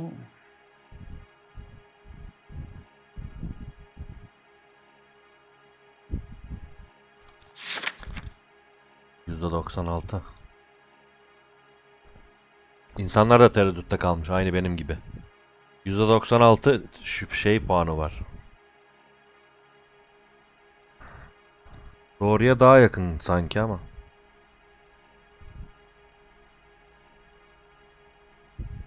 Yok ya, bu normal bir bakış. Şüpheli bakış gibi gelmedi bana. Normal bir bakış gibi geldi. O yüzden doğru diyorum. Doğru diyeceğim. Değil. She was disturbed though. Well, not in the conventional sense. She had trouble sleeping. Al işte ya. Doğru söylemiyorum. Ulan bir kere de doğru söyleyin ya. Kötü oldu. You wrote Julia Randall a prescription for Benzedrine. How can you account for that? Miss Randall was in the fashion business. She wanted to control her weight.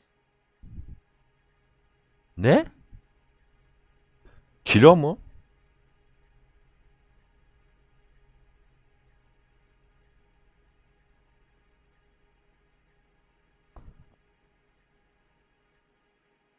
Ya tamam, kullanıyorum abi. Var madem. %90 şuraya bak. Oyuncuların %99.5'i Sezgi kullandı. Bir kere daha sorayım, tamam. You wrote Julia Randall a prescription for Benzedrine. How can you account for that? Miss Randall was in the fashion business. She wanted to control her weight. Kilo ile ne alakası var ya? Bas. Yalan değil.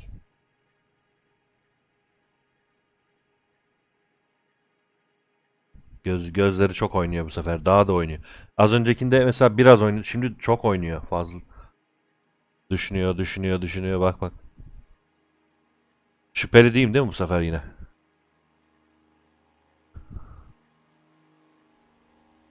Yalan söylüyor bence ya. Şüpheli ya.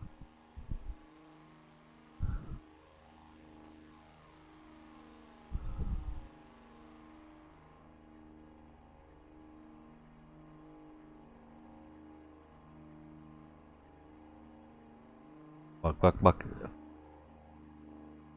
Düşünüyor.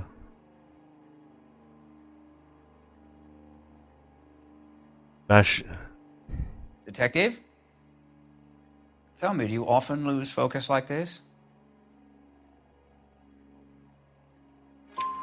Benzedrine is addictive. Bildim. As I'm sure you know, doctor. As I warned her. But Şüpheli she was bak. determined. She said she needed it to control her appetite. Sounds like you knew her pretty well. I knew the line of work she was involved in. That'll be all for now, Dr. Stoneman. We'll be in touch. 2'de 1 yaptık maalesef.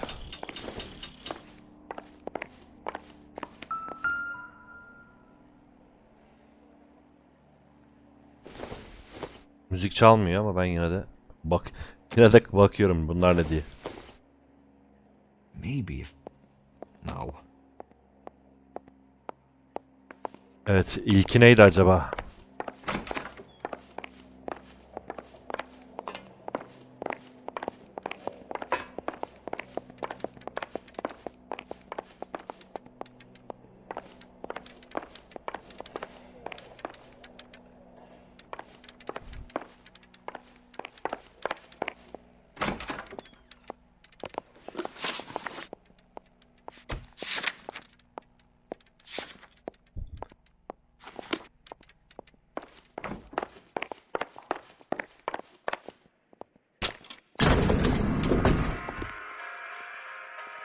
Benim biraz yan görev yapmam lazım.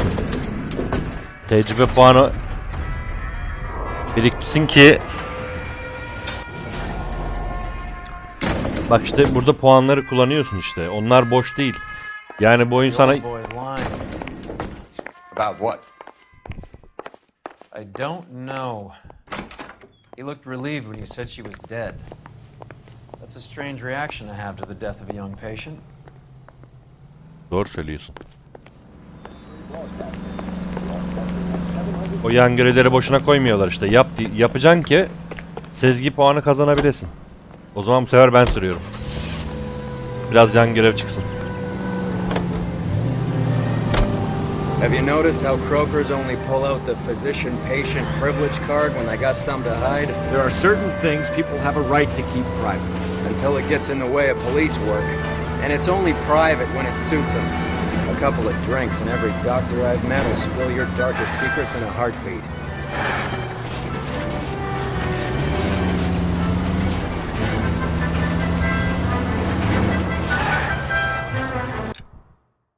Bir dakika.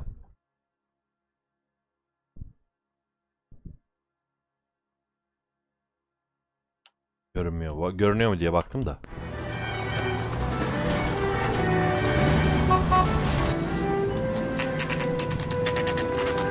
Şimdi şu bulduğumuz elbise dükkanı hakkında.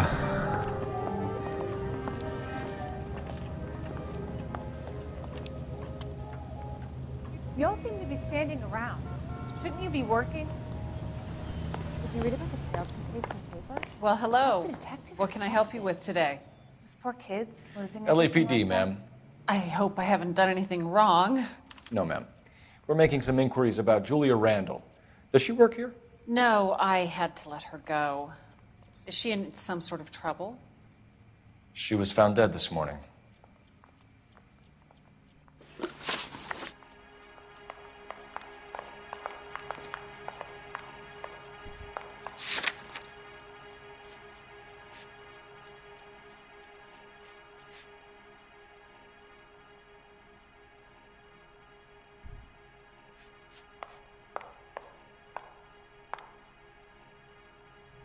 Biz adresi buradan aldık değil mi? Evet. How long had Julia worked as a model? Well, she worked in New York before coming here. She was a very beautiful girl.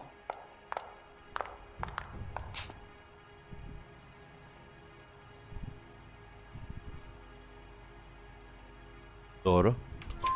Could you tell us why you let Miss Randall go? Husbands sometimes come in here with their wives. When Julia Randall modeled, the husbands were often more interested in her than they were their wives' dresses. The wives weren't happy, and neither was I. Did she have any close friends here? Actually, yes. Heather Swanson. Would you like to speak with her? I'd like that very much.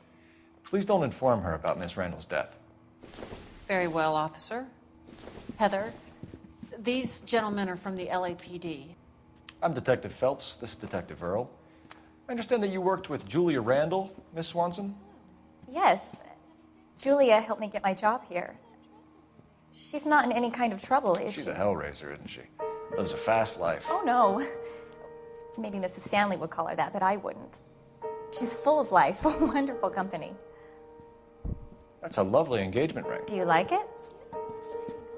Henry gave it to I'm me. very interested in engagement rings. Do you mind if I take a closer look?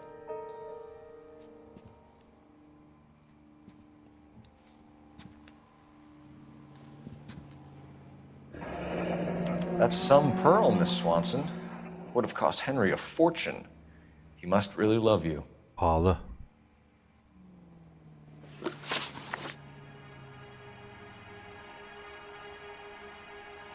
Manken ve Julia Randall'ın arkadaşı.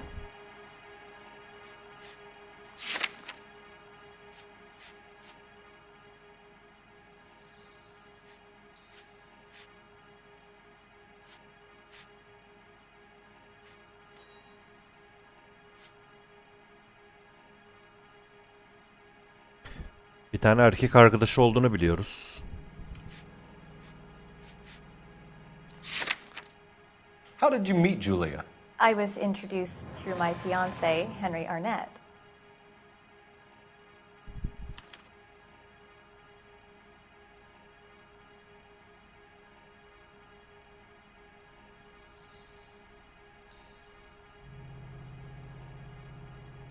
Doğru.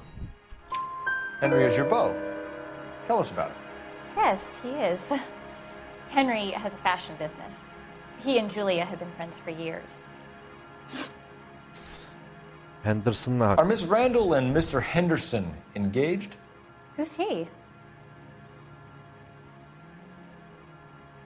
Yalan. Yüzüğümüz var burada.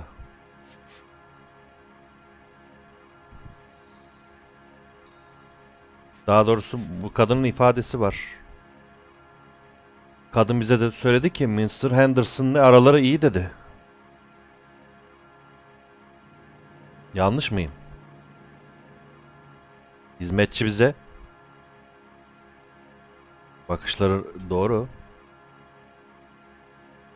Bu davada artık çok fazla bakışlara bakmamak lazım bazı şeylerde. Şimdi bak. Hizmetçi kadını suçladık. O da öttü. Ne demişti? Araları çok iyi demişti ama nişanlı dememişti gerçi. Are Miss Randall and Mr. Henderson engaged? Nişanlı mı demişti yoksa? Ne yani? Sana söylemedi mi yani? Bir yalan diyeceğim. Bakayım ne olacak. Julia was kept by this Henderson character. The apartment, clothes, the jewelry. Was she a call girl? How would I know? What evidence is there that says that Julia is a prostitute? Olay ne biliyor musun? Bekçinin ifadesinde.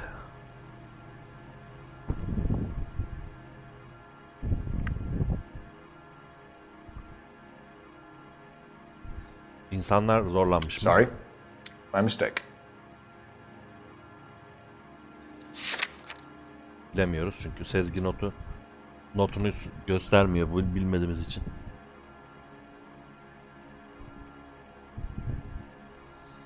Ne oldu bunun? Bakışlarına değişti. Ben hatırlıyorum. Biz şimdi davayı yeniden başlattık. Bu bize ne kazandırdı? O ikinci soruda hani demiştin ya. Bilememiştik. Sonra o bize demiş ki tamam böyle bir arkadaşı vardı falan. O da suçlamadıktan sonra kızmış olabilir de.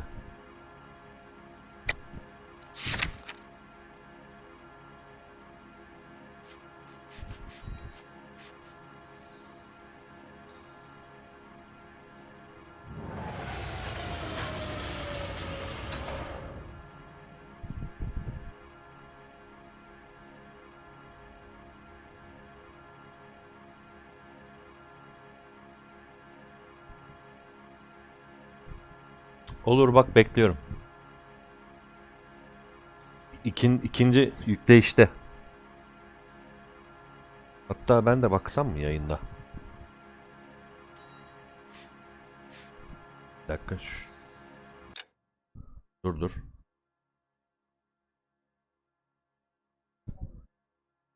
Masa üstüne dönmek zor olur ya şimdi.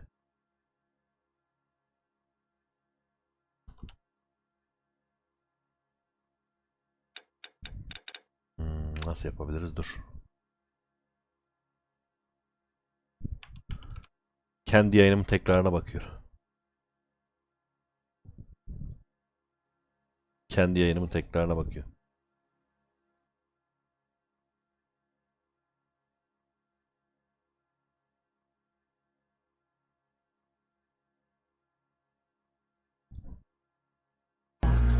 The things she hid in there. Şu soru müzik kafamı karıştırıyor benim. Bir saniye. Kalk ayağa.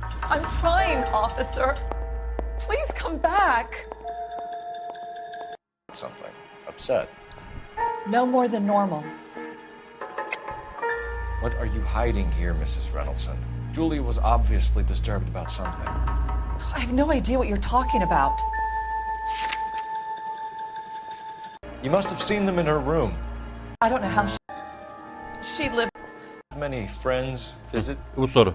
I'm not sure. I only come around twice a week. Burada sonra dedim ki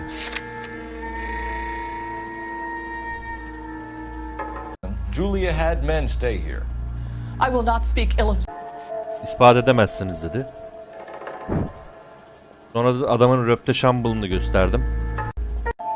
Kalıyor. Şimdi bunu hala ya. Distinguished looking. Hayır. Evet. Who owns the smoking jacket? I wouldn't like to tell tales, you understand. Hayır. Kopya That's istemiyorum. Mr. Henderson's. An older man, very distinguished looking. He seemed very much in love with her. Niye yalan söyledin Where o zaman? would we find him? I'm sorry. I don't know. He said he lives in San Francisco. What was it like?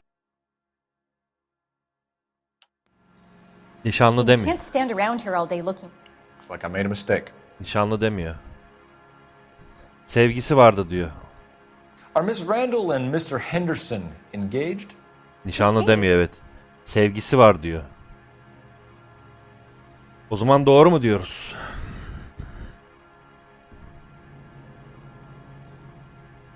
Eğer doğru değilse o zaman benim dediğim doğru. Doğruya basıyoruz o zaman.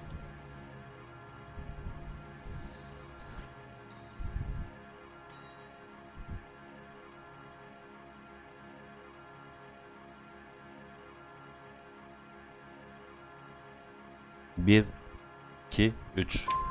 Doğru. She was wearing a sapphire engagement ring. Someone must have given it to her. She never mentioned a man named Henderson to me. That's all for now, Miss Swanson. Could you ask your fiancé to visit Hollywood Police Station? It would be very helpful to our inquiry. Now, wait a moment. I don't think I'll pass on that message until you tell me why you're asking all these questions. Julia Randall was found dead this morning. What? Oh, no. Oh, I can't believe it. She was so full of life.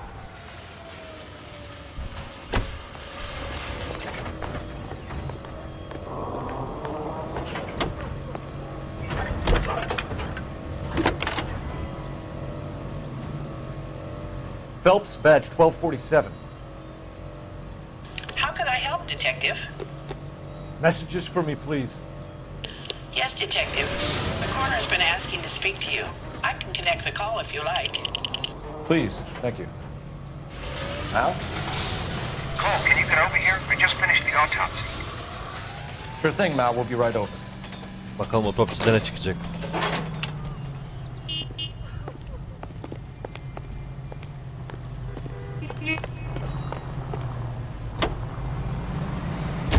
Broadcasting at 760 kilohertz.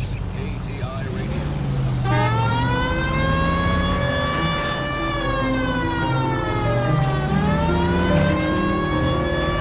Nice move not telling old Sweet Lips in there about her friend taking the big jump till we were half out the door. Very slick. I figured we'd get more out of her that way. You're learning, Phelps. We'll make a vice cop out of you yet. Bu arada bir şey söyleyeceğim.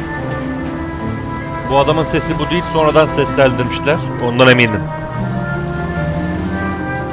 Herhalde bu adamı bulamamışlar.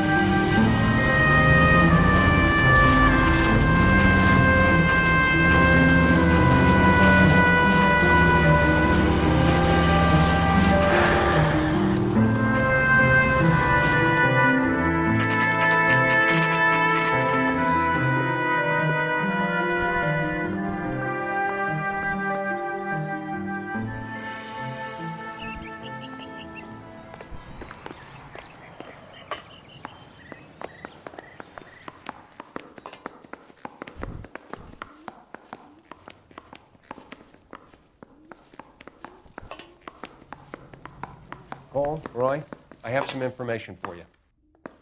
You're the only person enjoying this, Mal. Get on with it. The bruising confirms 2 sets of hands, so we have 2 killers.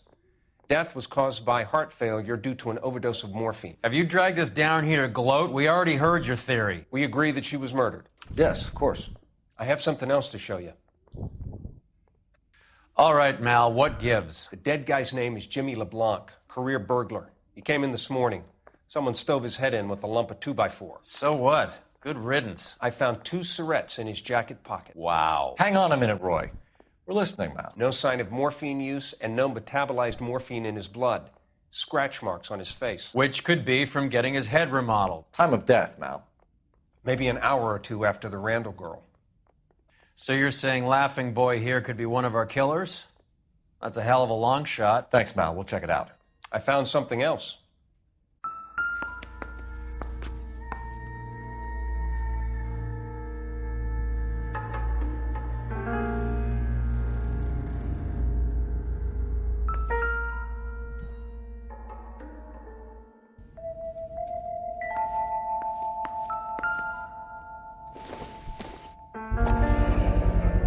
Sorry, I don't play.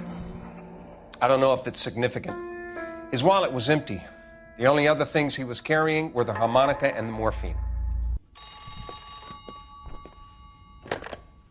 Carruthers. Yeah, he's here. I'll send him over. They have a guy called Henry Arnett in interview 2 for you next door. Let me know how you get on. Sure, Mal. And thanks for the lead. Sure, Mal. Thanks for the lead.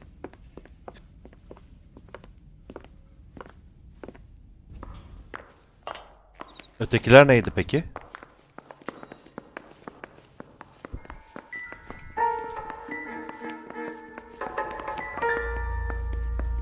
Ya bir tek bu var.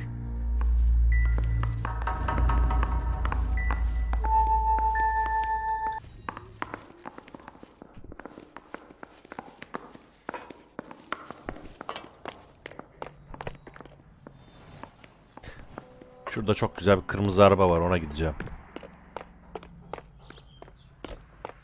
Evet. Ulan itfaiye arabasıymış bu. Ama sürmek istiyorum. We're driving this. Evet. O da şaş. Buraya galiba bir daha geleceğiz. Bak çizilmedi üzeri.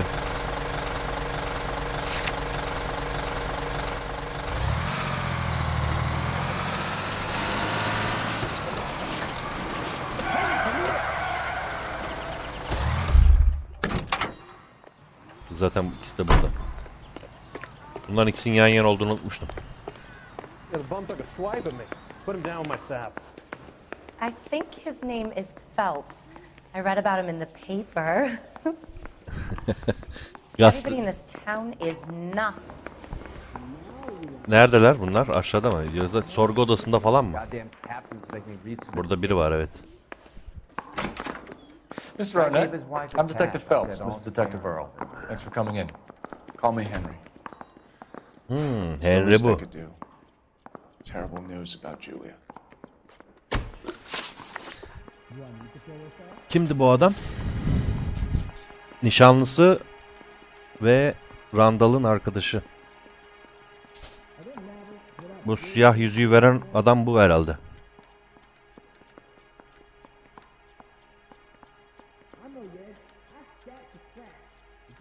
How well did you know Julia Randall? Vaguely. I'm in the clothing business, and Julia occasionally modeled for me.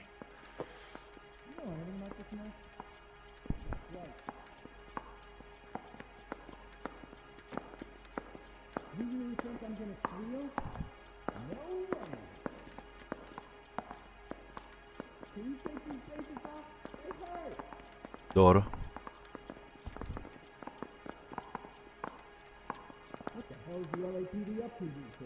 Doğru herhalde. And you were close? We were friends. Adamın mimiği oynamadı ya, yemin ediyorum.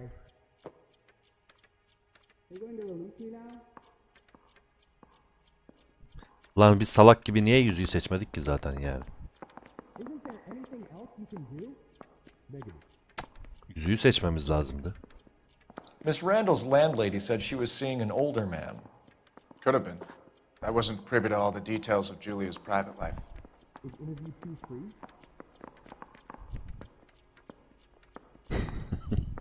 Ya. Oğlum bu oyun... Miss Randall's landlady said she was seeing an older man.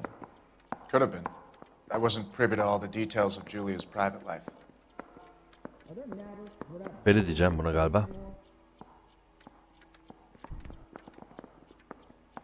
Şüpheli diyeceğim herhalde.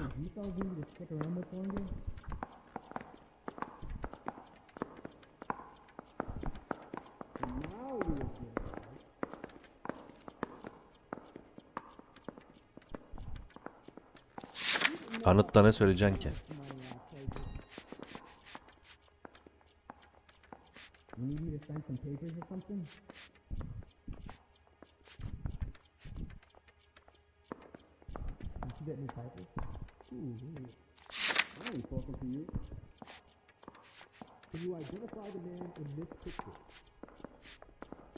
Şüpheli diyorum ben. Spill it, Henry. You know nothing about a man named Henderson? Olamaz. Yes, you're right. Henderson, yeah. Very distinguished. How about a first name, wise guy? An address, maybe? Değil. I'm sorry, I don't. Yalanmış. I think he lives somewhere out of town. Somewhere back east. 2'de 0. Ever heard of a Jimmy LeBlanc? No. Should I have? Is he an entertainer or something?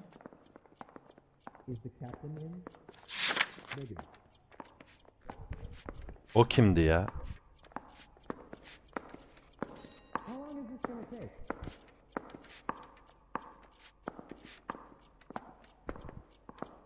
Ever heard of a Jimmy LeBlanc? No. Should I have? Is he an entertainer or something?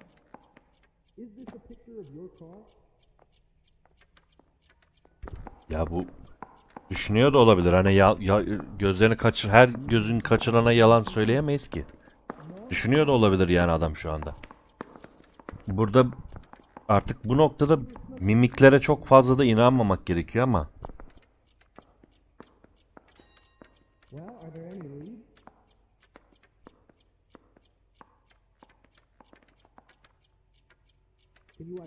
Evet de burada yok.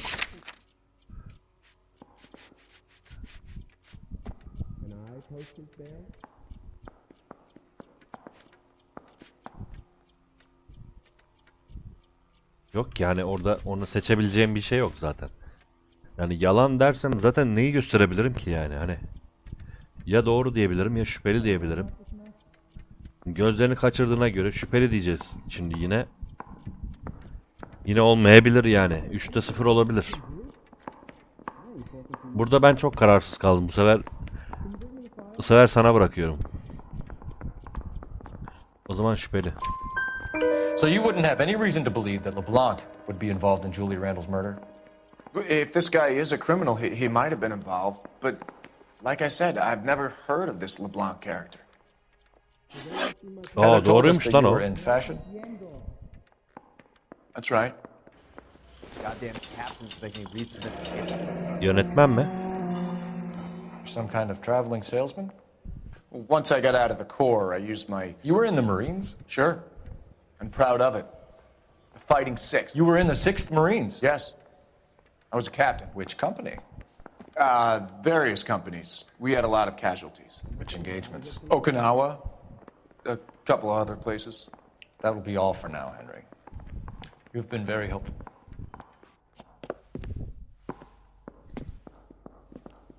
That son of a bitch was never in the Marines. Why'd you let him off the hook? Because we're giving him a couple of minutes before we start tailing him. Arnett is an amateur. We need to find out who killed the girl. Can you pass this on to Bukowski? Have him check the place out and go through his records. Sure, I'll pass it on. Thanks. Can you also have R&I run the records on a Jimmy LeBlanc and find out who was his last arresting officer? Have them get in touch via KGPL when they have some information.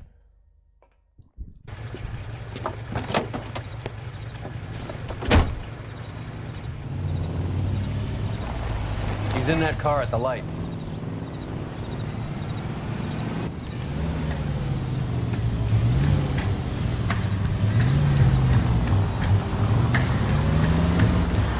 He was squirming like a worm in there. Don't you love it when they pull the war hero excuse? Actually, maybe you don't.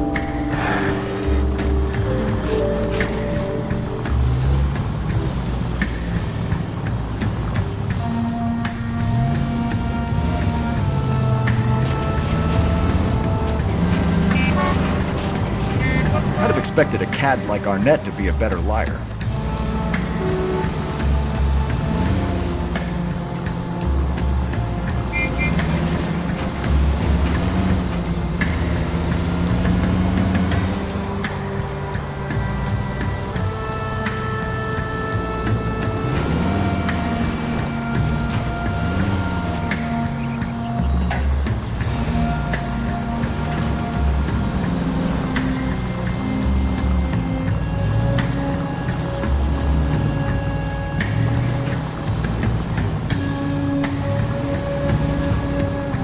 taking us, Henry?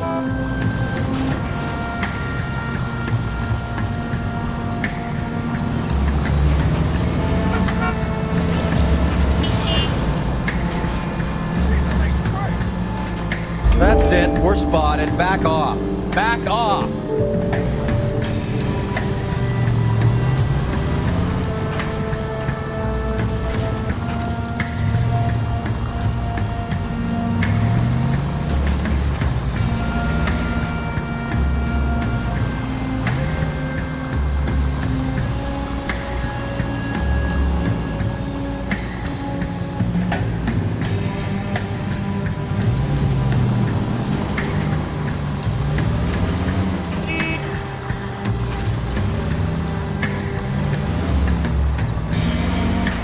Never stepped foot in Okinawa.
He needs money and fast.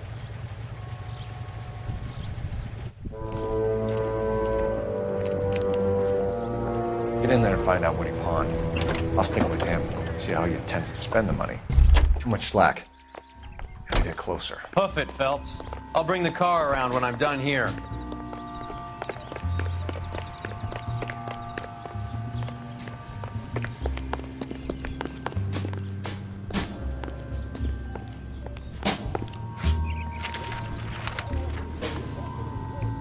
Move in.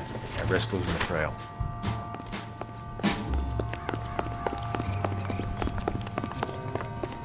Grown men playing at being boys. What are you doing?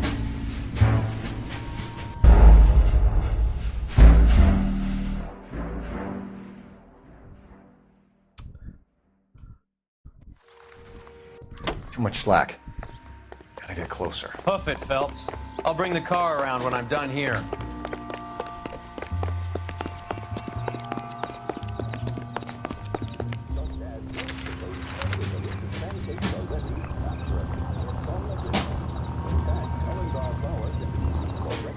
Move in. I risk losing the trail.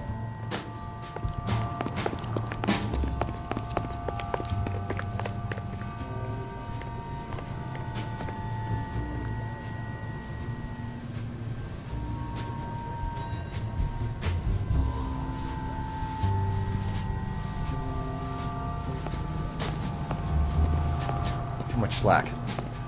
Gotta get closer.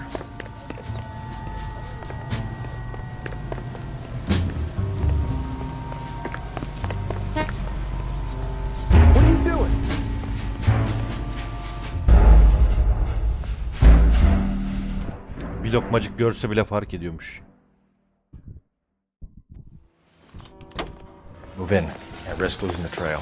Hoof it, Phelps. I'll bring the car around when I'm done here.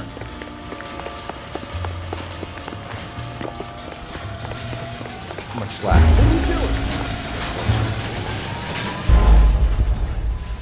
Aslında fark edin şeyi koşma sesini fark ediyor.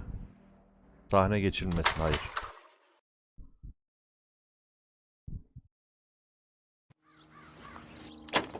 Move in. Can't risk losing the trail. Hoof it, Phelps. I'll bring the car around when I'm done here.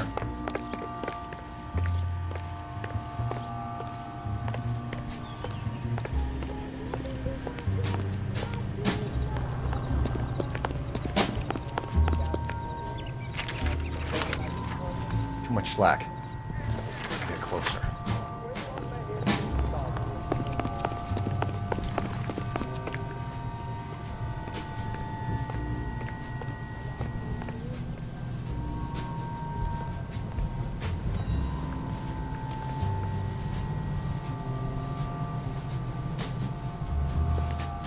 Move in. Can't risk losing the trail.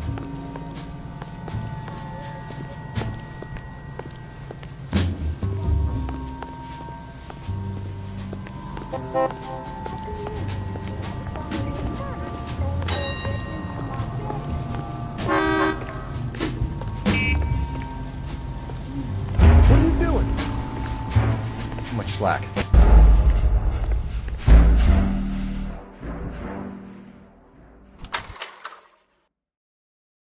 Onu yürüyünce de olmuyor. Move in. Can't risk losing the trail. Hoof it, Phelps. I'll bring the car around when I'm done here. Too much slack. Oha ya.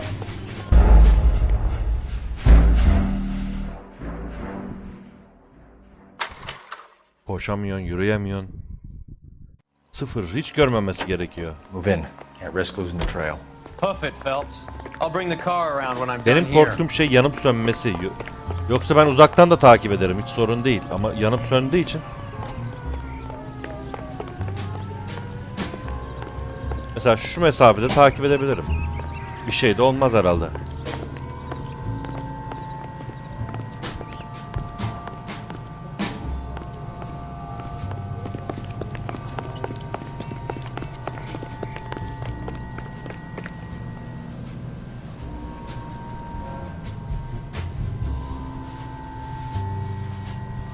Çünkü radarda yanıp sönmeye başlıyor.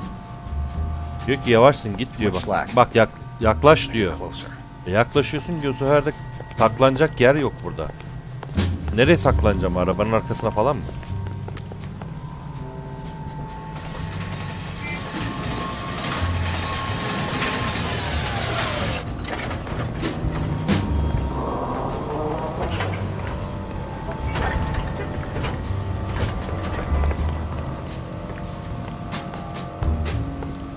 Kidding? I could save all year and never afford that.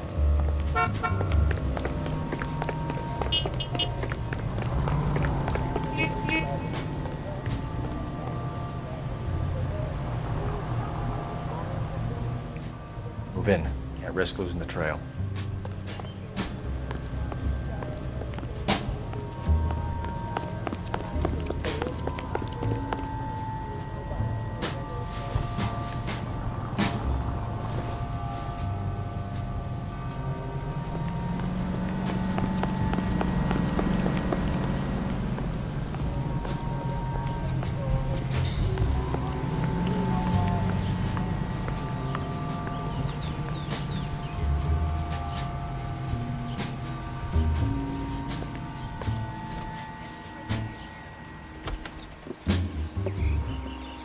Aynen.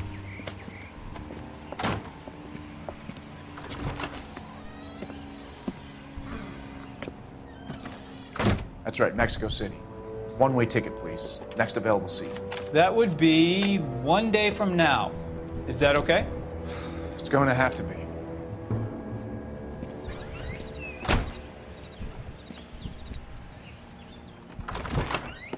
LAPD, the man who just came in here, he bought a ticket? Yes, sir. To Mexico City, tomorrow night. If you hear from him again, don't mention this conversation.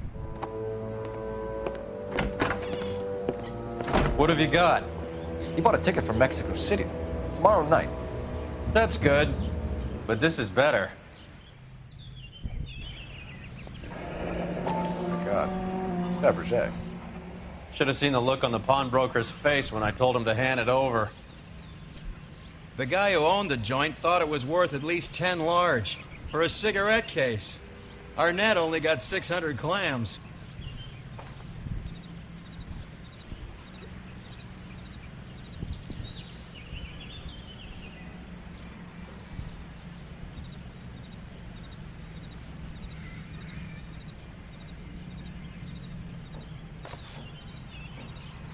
Ben de okuyamadım.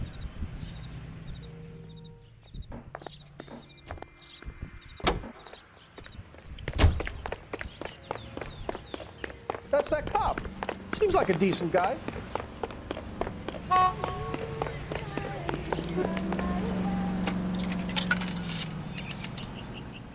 Operator, message for KGPL. Putting you through now. Phelps, 1247. How could I help, Detective? Messages, please. Yes, Detective. Detectives Bukowski and Galloway request you return to the Hollywood station. They have information in the Julia Randall case. Any luck with the arrest record check on Jimmy LeBlanc? Yes, Detective. Jimmy LeBlanc's last arresting officer was Patrolman Fred Wallace. He's posted the Hollywood 9th Beat Sunset Boulevard between Gordon and Wilcox. Thanks for your help. Did you read about the woman who stabbed her husband and then pushed him in front of the car? That's the cop who caught her. When's America going to understand? It's about business, not kids.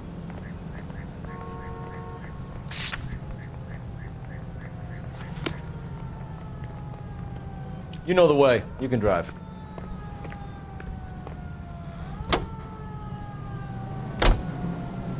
Koşarak geliyor.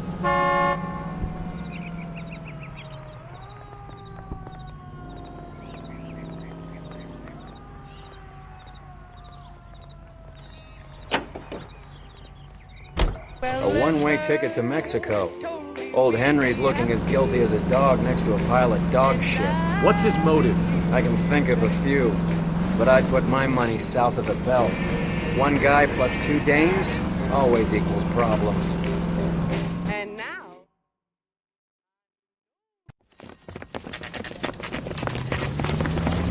Come on, let's give him a hand. Right behind you, Wallace. Detective Phelps. Wallace, go left. I'm going right after this little prick in the alley.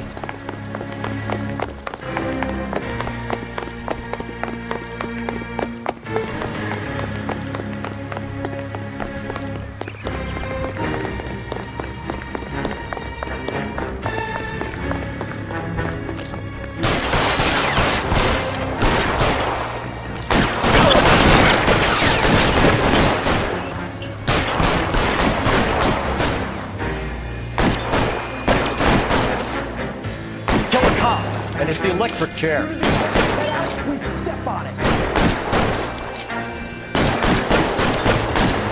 Pretty good for a dead man.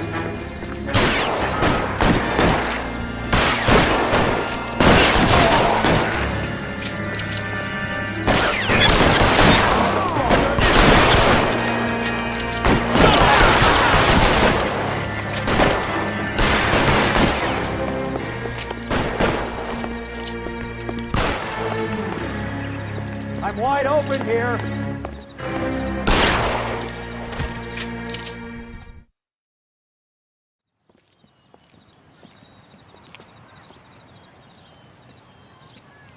Thanks. Outstanding warrant, armed robbery. Knocked over a drugstore back there, and it looks like he brought his whole posse with him. Bad luck for them. They're all yours now. We need some information. Ever heard of a burglar goes by the name of Jimmy LeBlanc? Sure. Didn't have Jimmy on a burglary beef a couple of years back. They cut through a music shop and into a jewelry store. He got 4 years. I miss his partner, though. His partner? Big guy. I had him cornered, and he picked up this huge display case and threw it out a plate glass window. Then he vaulted out of there like something out of Barnum and Bailey. And got away. I would have had him, except for LeBlanc yelling, "Run for it, Willie!" And you think he was an acrobat of some sort? More like a strongman, a wrestler, or a boxer, that kind of thing. Thanks. You've been a big help. You haven't done too badly yourself. Yeni şüpheli kişi. Olaylar bayağı büyüyor yalnız ha.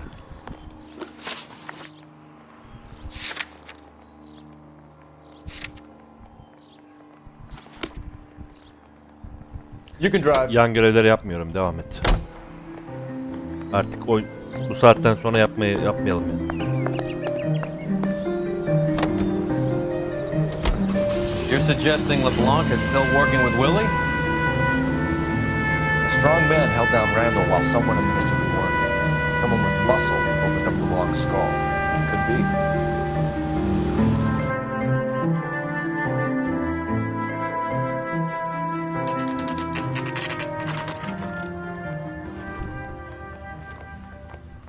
We caught up with Mal. He's given us the dope on LeBlanc. He worked burglaries with a big guy, goes by the name of Willie. He might be our killer. Can you work boxing gyms, the Y, promoters, that kind of stuff? Since when have you started giving orders, Phelps? And where's the burglary angle? There was no sign of a... That's where Arnett comes in. Next stop, we speak to Lacey about a list of recent burglaries. Guy's a bum. His office is a front, and he's behind on the rent and his phone bill. And he's skipping town tomorrow. Let's get him in and beat it out of him. Do you want to bring in the killer, Rusty? It could be too smart for your own good, Phelps. We've been talking about that, haven't we, Roy? Stefan? Finbar? Sir, I need the contraband list. Items stolen over the last year. Hang on, I'll dig out a copy for you. Here you go. Thanks. Is the cigarette case on there?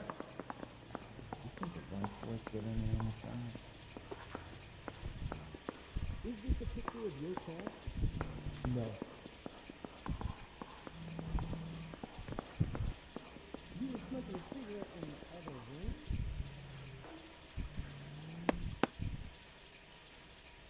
You gonna charge me with something, or can I go back to sleep?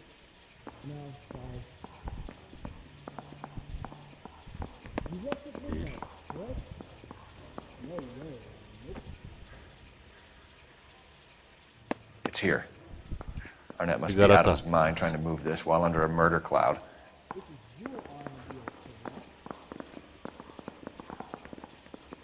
Now he's caught stripped off me at the grand jury. Case is thrown out. Now the DA wants my life. Is anybody making coffee soon?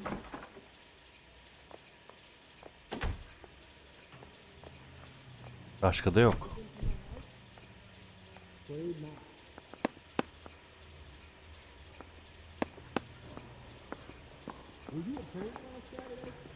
Seems Julia wasn't the first bored society girl to hide her bennies in that pillbox. Where's the phone?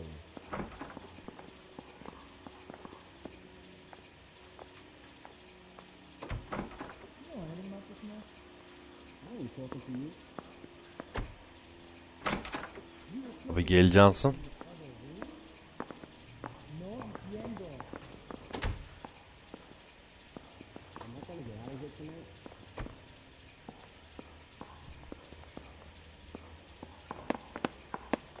Bulamayacağım, o yüzden sallayalım.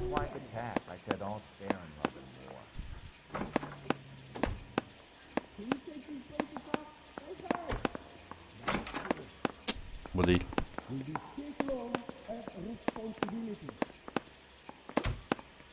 Julia Randall's ring. It's here. I have faith in the Lord. Do you, Senor? Anyone seen where Miss Wells went?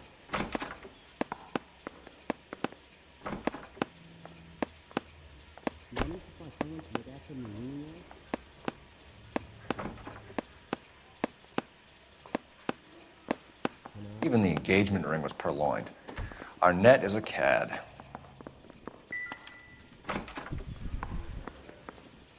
What the hell is the LAPD up to these days? No way. You trying to take me down? No way.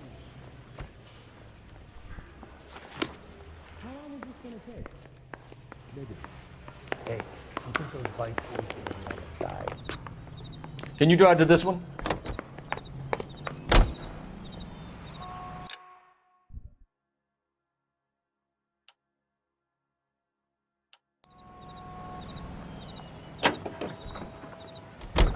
So you and Rusty have been having discussions. Anything you would like to tell me, partner?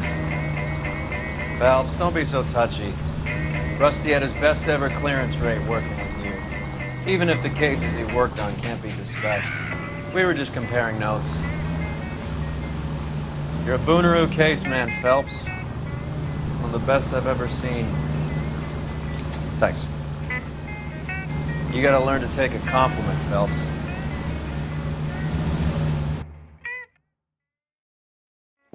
Aynen, ben de şu an onu düşünüyorum.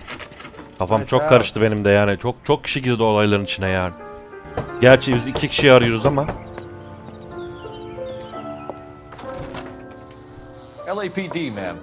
Is Mrs. Eavestrom in? She is. Would you follow me, sir?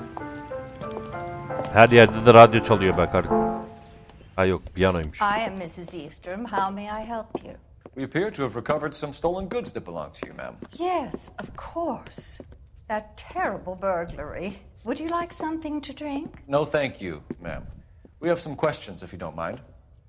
Why would I mind, young man, if you are returning 43 pieces of my property? Okay, before we get down to that, I'll have a scotch. Thanks, straight up. Maria, can you get the detective a drink, please?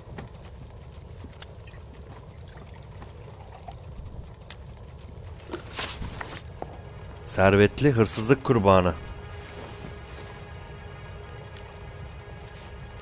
Servetli hırsızlık kurbanı.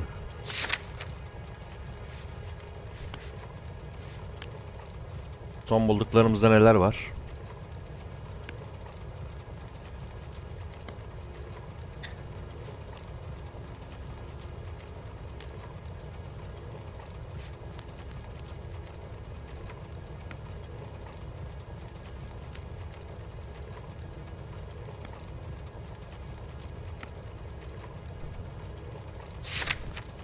Can you describe to us what was stolen? It would be easier to describe what wasn't stolen, Detective. A priceless tiara that has been in the family for 50 years.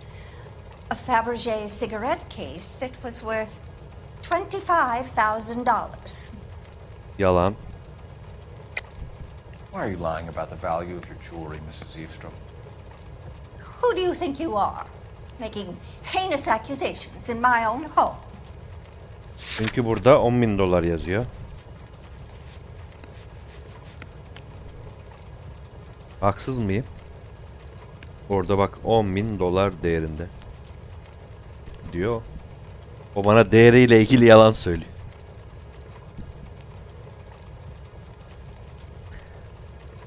Sence de öyle değil mi? Yalan söylemiyor mu şu anda değeri hakkında?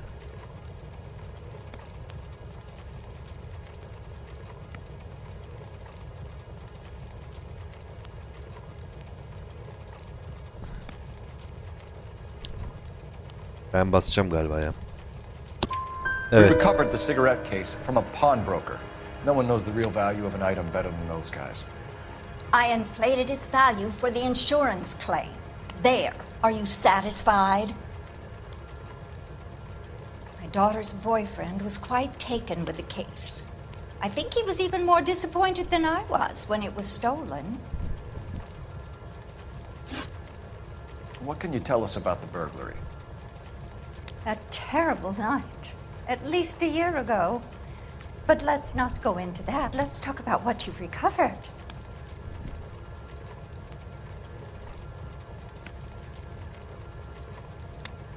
Aynen.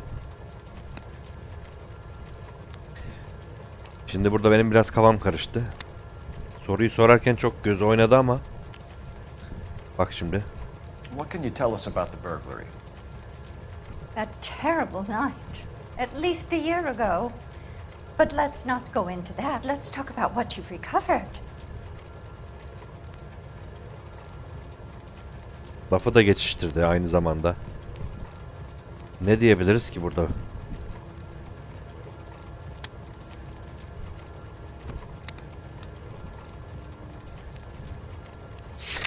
Yalan diyemeyiz çünkü zannetmiyorum şey olduğunu.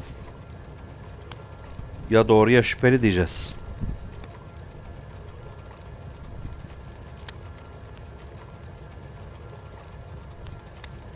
Ben doğru deme taraftarıyım.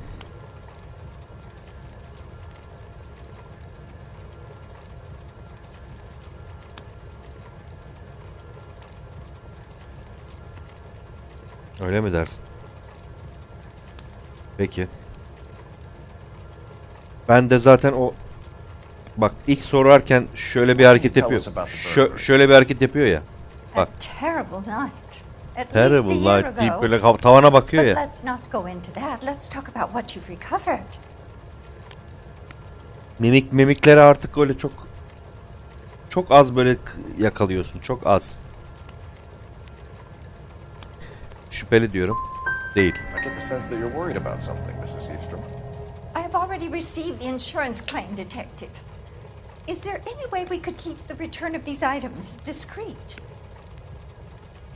That's about it for now, Mrs. Eastrom. The department will get in touch and let you know how you can recover your valuables. You have only mentioned a few of the items that have been stolen, Detective. What else has been recovered? You see, Phelps? That's why you get the drinks in early. Hello, Mother. Hello, detectives. What is going on? We'd like to ask exactly the same question. You have met my daughter? This morning at work. Oh, mother and father divorced. I took my father's name. The detectives recovered some of the things that were stolen, darling. Well, what did you find? A sapphire ring on the corpse of Julia Randall. What are you talking about? Your engagement ring, Miss Swanson. Would you be surprised to know that it was part of the proceeds of a burglary? That's an outrageous allegation. Yes, it is. I suggest we go straight to Henry Arnett's place and sort this mess out. The American Century Broadcasting Company salutes our veterans and reminds you to check with your local real estate agent for exclusive homes reserved for our soldiers. Güzel. Bütün ipuçlarını bulmuşuz.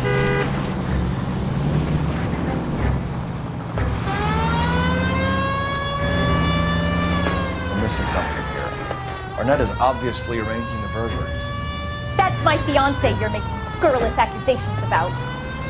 And Randall was obviously his partner. But neither of them are the type to creep apartments. You're being ridiculous. Both of you. There's a very good explanation for all of this. What is sogging it, sister? You're being played for a patsy and you're not even smart enough to see it.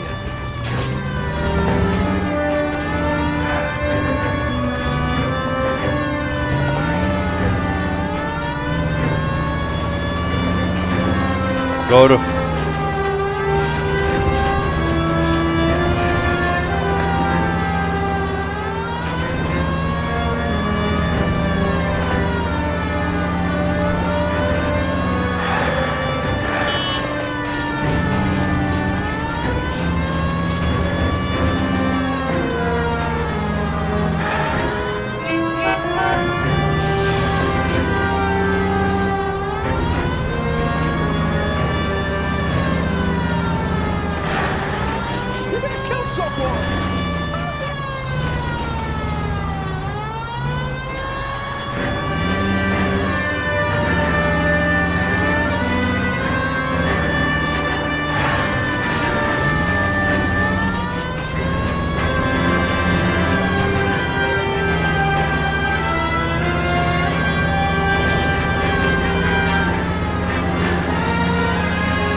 Evet, uzak.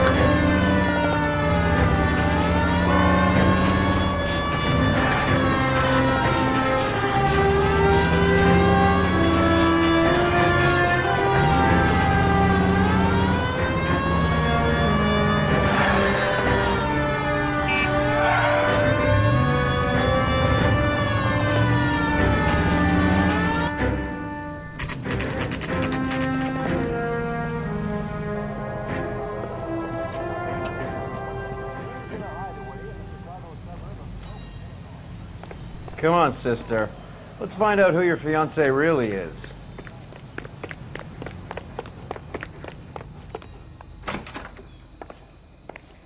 Welcome, sir.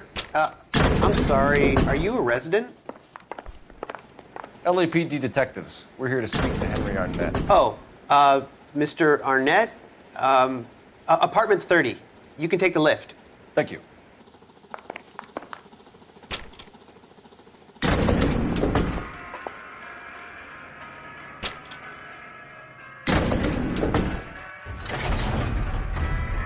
Well, isn't this just nice and awkward?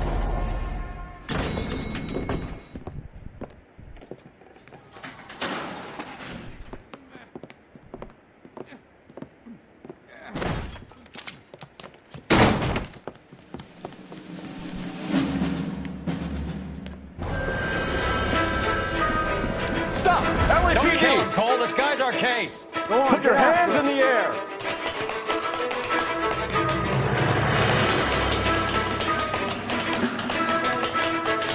Give it up, LAPD!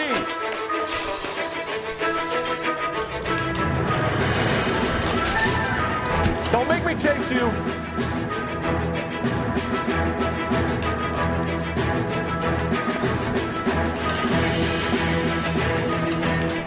Ne oluyor oğlum?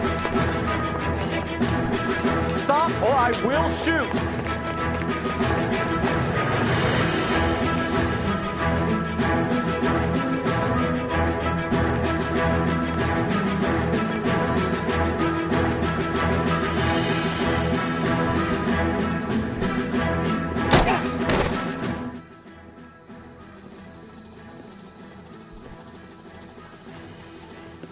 Ne oldu ya? Kaçtı mı adam? Kafasına odunu yedi. Looks like he got you good, Phelps. Yeah, he really packs a wallop. How did I get back here? Under your own steam, miraculously. You came in through the window, said hello, and then keeled over. How was Arnett? He's coming around, too. He's all hopped up. Good time to get some answers. You missing something, Henry?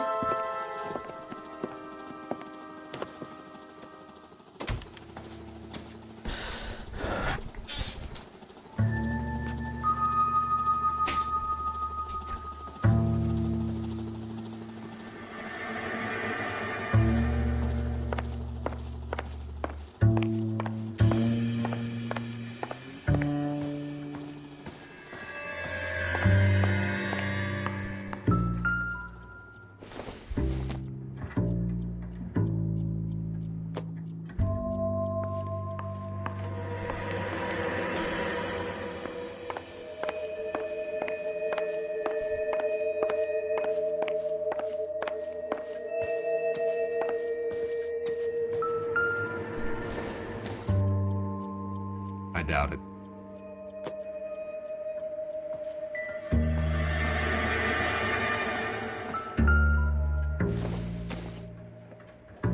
Probably nothing.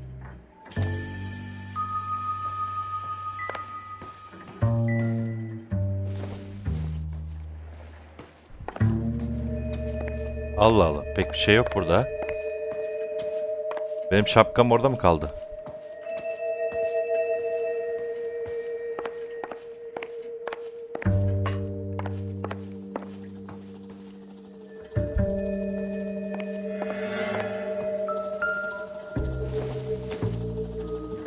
This is Ne alaka yani?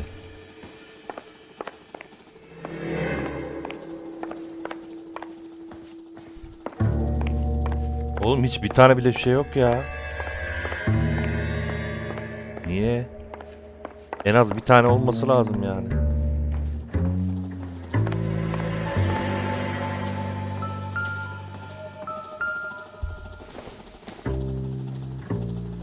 doesn't tell me anything.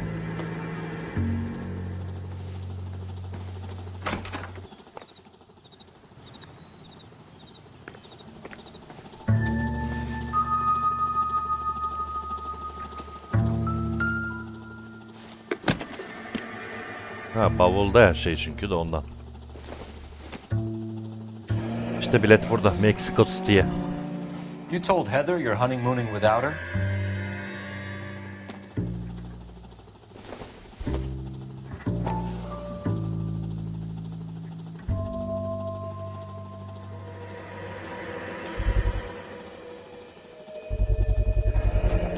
Vacheron Constantine. That's an extremely expensive watch, Henry. A graduation present from my parents.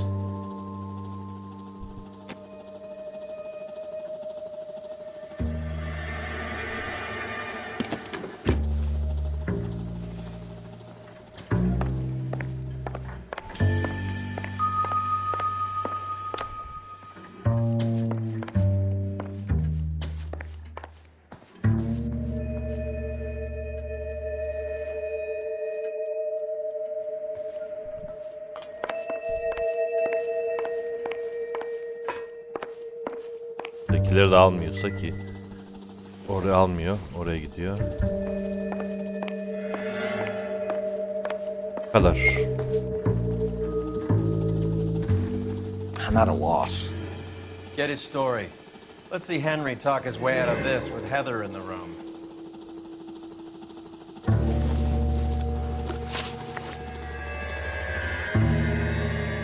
Müzik susmadı ya. Won't let me leave until we finish this. Kalkamıyorum da. So you'd best get on with it.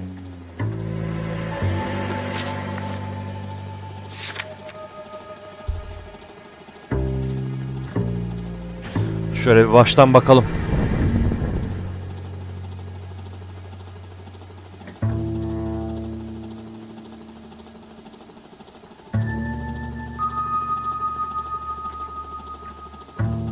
Bilmem, bakarız diyelim. Ne diyeyim yani. Oynamam ama. Belki bakarım bir ara.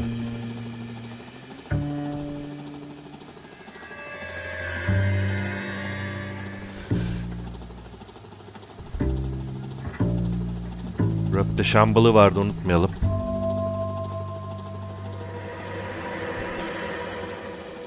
Won't let me leave until we finish this, detective. So you'd best get on with it.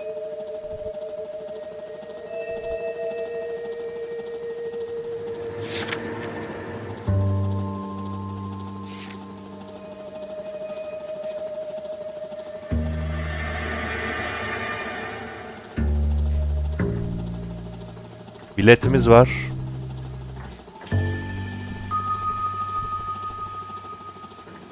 O kadar. We know all about the jewelry ring. You and Randall and LeBlanc and Willie doing the legwork. I'm in the fashion business.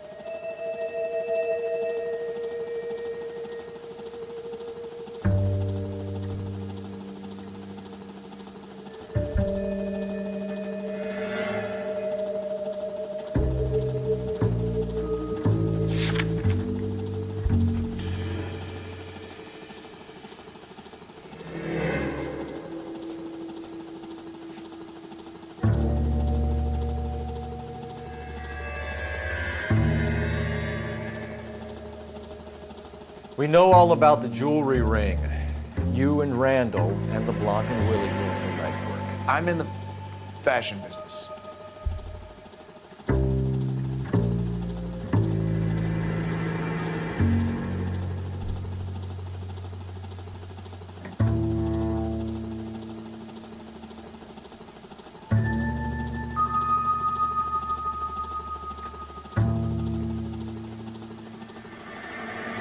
We know all about the jewelry ring. You and Randall and LeBlanc and Willie doing the legwork. I'm in the fashion business.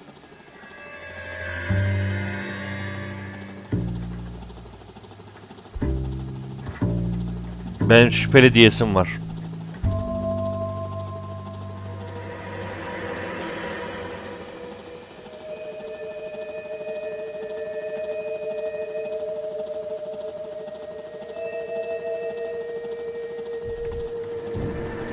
Sen ne diyorsun? Ben şüpheli demek istiyorum.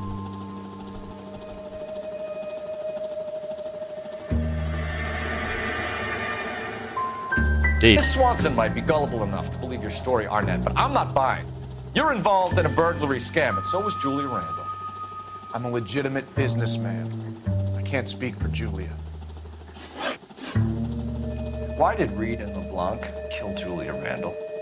I wanted to stop, to get out of that life. I was going to marry Heather if she'd have me. Julia told the others that they were out, that that she was going to create a new gang.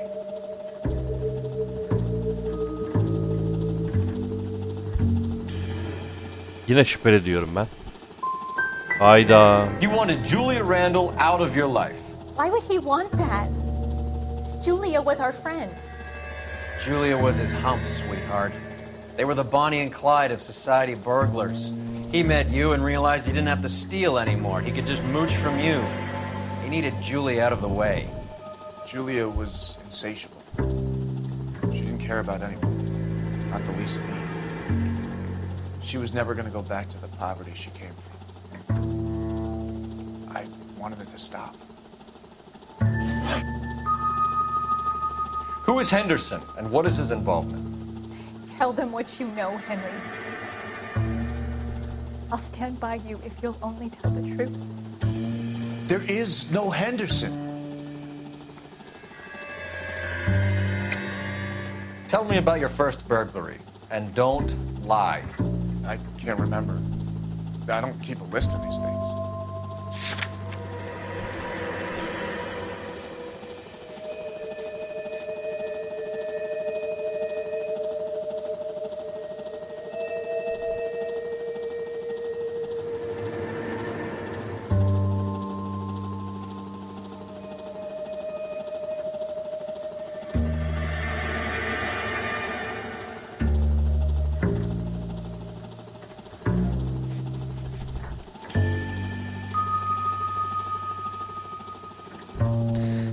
Sen de benim gibi düşünüyorsun aynı.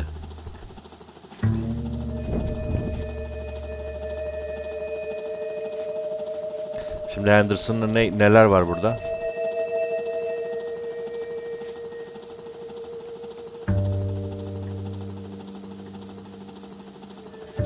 Bunu zaten kullanmıştık bir yerde.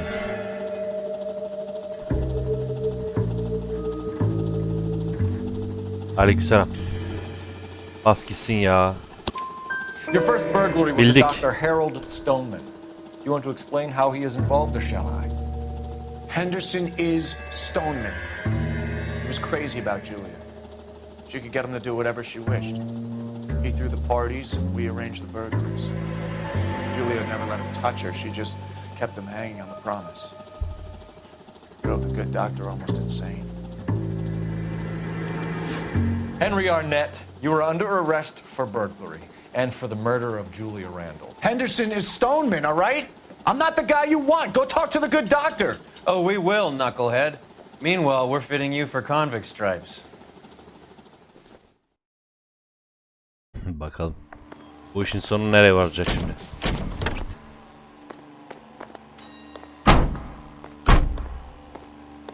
Nereye varacak şimdi göreceğiz. Maksimum sen tekrar mı geldin? Ben işte bak diyorum sürekli yayın soruyorsun ama stabil kalmıyorsun ki yayınlarda. O yüzden gerek yok. Sormana gerek. İşte bildirim kafama göre bazen yayın açıyorum, bazen açmıyorum. Değişiyor yani. Bence de. Çok çorba oldu. Beynim yandı şu an yani gerçekten de. Zaten 2 kişilik şeyi arıyoruz, katil. Biri yataklık etmiş, biri öldürmüş. That's what we're about to find out. Maybe we should ask him to give you a quick once-over. That meathead gave you one hell of a pasting. I've had worse. You should have seen yourself staggering back in there like a drunken sailor. Next time you can take the runner, Roy. I didn't box in the Marines, though, did I? Should have never told you that.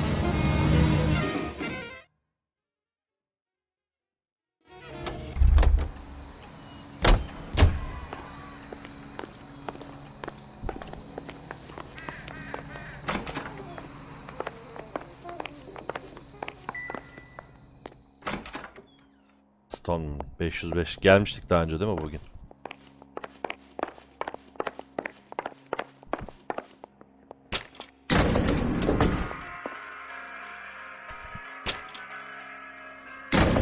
Time for the doctor to give us something to make this all better. Doktor zaten çok gözü falan oynuyordu. Bakalım ofisinde mi? Hang on a moment, sister. Tell him it's Henry Arnett. And tell him it's urgent. I can't do that. Tell him, or I'll charge you with obstruction of justice. Aynen. Doctor, I'm afraid Mr. Arnett is here to see you, and he says it's urgent. Send him in. I told you never to come. Tell us the truth, Doctor.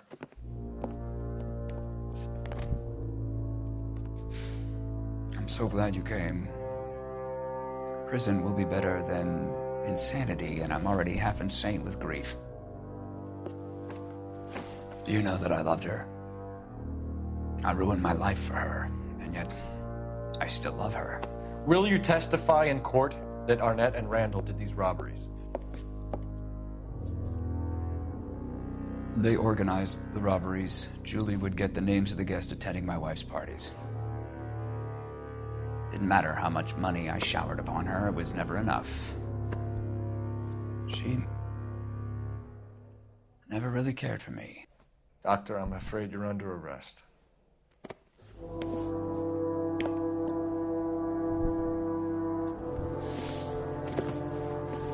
The practice. You'll call Dr. Gerard. No. Please don't cry. I want to see no one. Not my wife or my children, nor my friends. And I don't want a lawyer. Just lock me up and throw away the key. What have I done? Aha.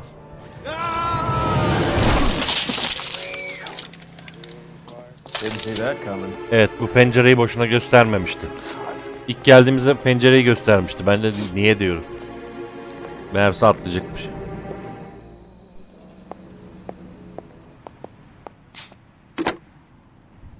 Operator, give me dispatch. Putting you through now. I need an ambulance and the coroner immediately to the offices of Dr. Harold Stoneman, 1646 Ivor Street, Hollywood. En route, Detective. You have a message. Detective Bukowski says the suspect is named Wilson Willie the Wolf Reed, former wrestler. Last known address is an apartment building at the corner of Hollywood and Vine. Detective Bukowski says to meet them there. On our way. Bence bu başımıza bela da olabilir We have ya. an address for the runner. Let's try and wrap this up then.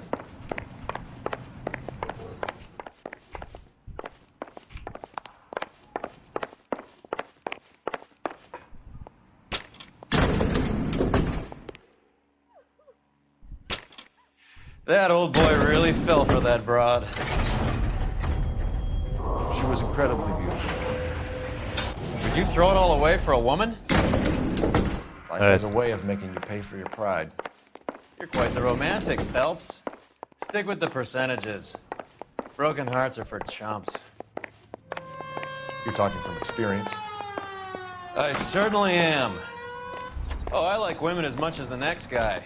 As long as they're in their place and doing what they're told. All these cops. It's got to be something big, right? Thank God I didn't park there. This is a secure area. You all need to leave. That's the guy from the papers. Solved that big This is a crime scene. All of you move along.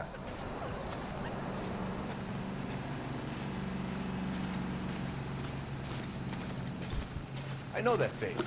That's the guy who busted all those Negro drug pushers last week, isn't it?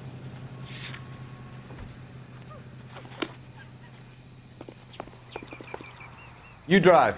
I need to go over the case notes.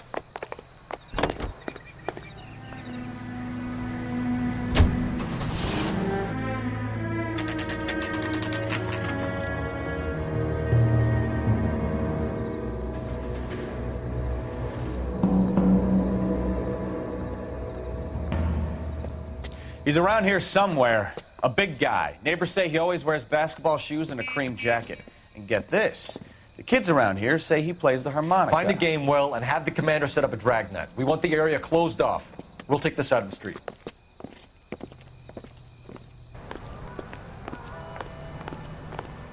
A harmonica playing wrestler. That's a weird one. Think he knits as well? Just keep your eyes open and your mouth shut. We don't want him to bolt on us.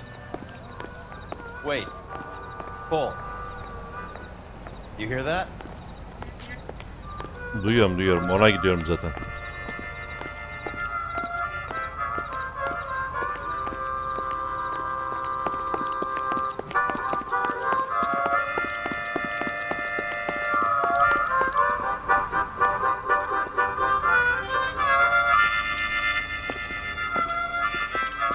Olabilir. Wilson Reed, LAPD, give yourself up. Al işte ya.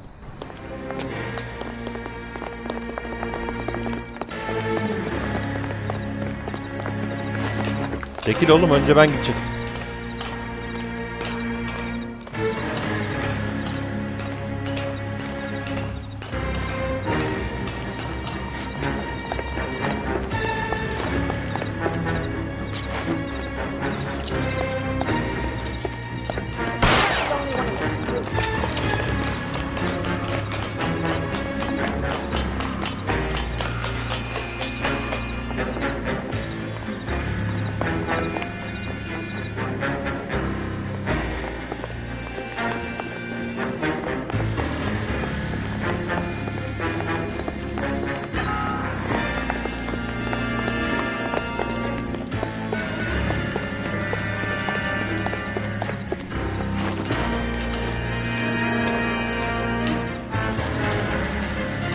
Yan görevler çok aynı, birbirine çok benziyor.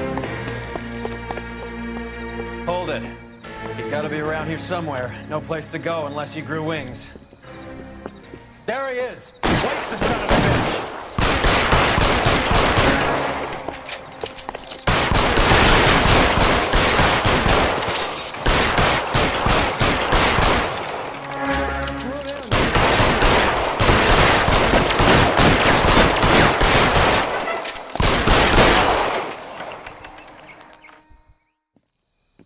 Son of a bitch really picked this spot for it up here, didn't he? Julia Randall's folks are flying in from New York tomorrow to claim the body. I saw her on the slab. So perfect. Looked like she was made of porcelain. She really made an impression on me. Julia had that impact on a lot of men. Christ, it's cold. You guys did good work here today. Roy, I think you should buy your brother officers a drink. Do you now?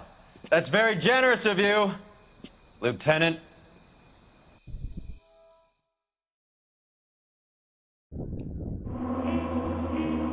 Dava raporumuza bakıyoruz. Güzel. 4 yıldız aldık. 6 yanlışımız olmasına rağmen. Bazen çok az yanlış olmasına rağmen çok az yıldız veriyor. Bazen de çok veriyor. Neye göre anlamadım. Başarılı geçti, evet. Şehre biraz trafik ışıklarına zarar verdik, o kadar. Hızlı yaşayıp genç öldü. Bir adamı hapishaneye, 3'ünü ise morga yolladı. Aynen öyle oldu.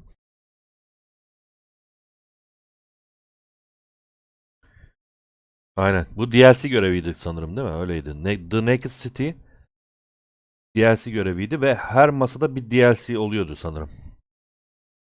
Ben de çıkacağım şimdi. Aynen, bir önceki bir tanesi vardı. 1 yıldız falan geçmiştik yani. Bazen harika oluyor, bazen 4 oluyor. Tamam, bu akşamlık, bu gecelik bu kadar o zaman. Evet, bu DLC'ydi.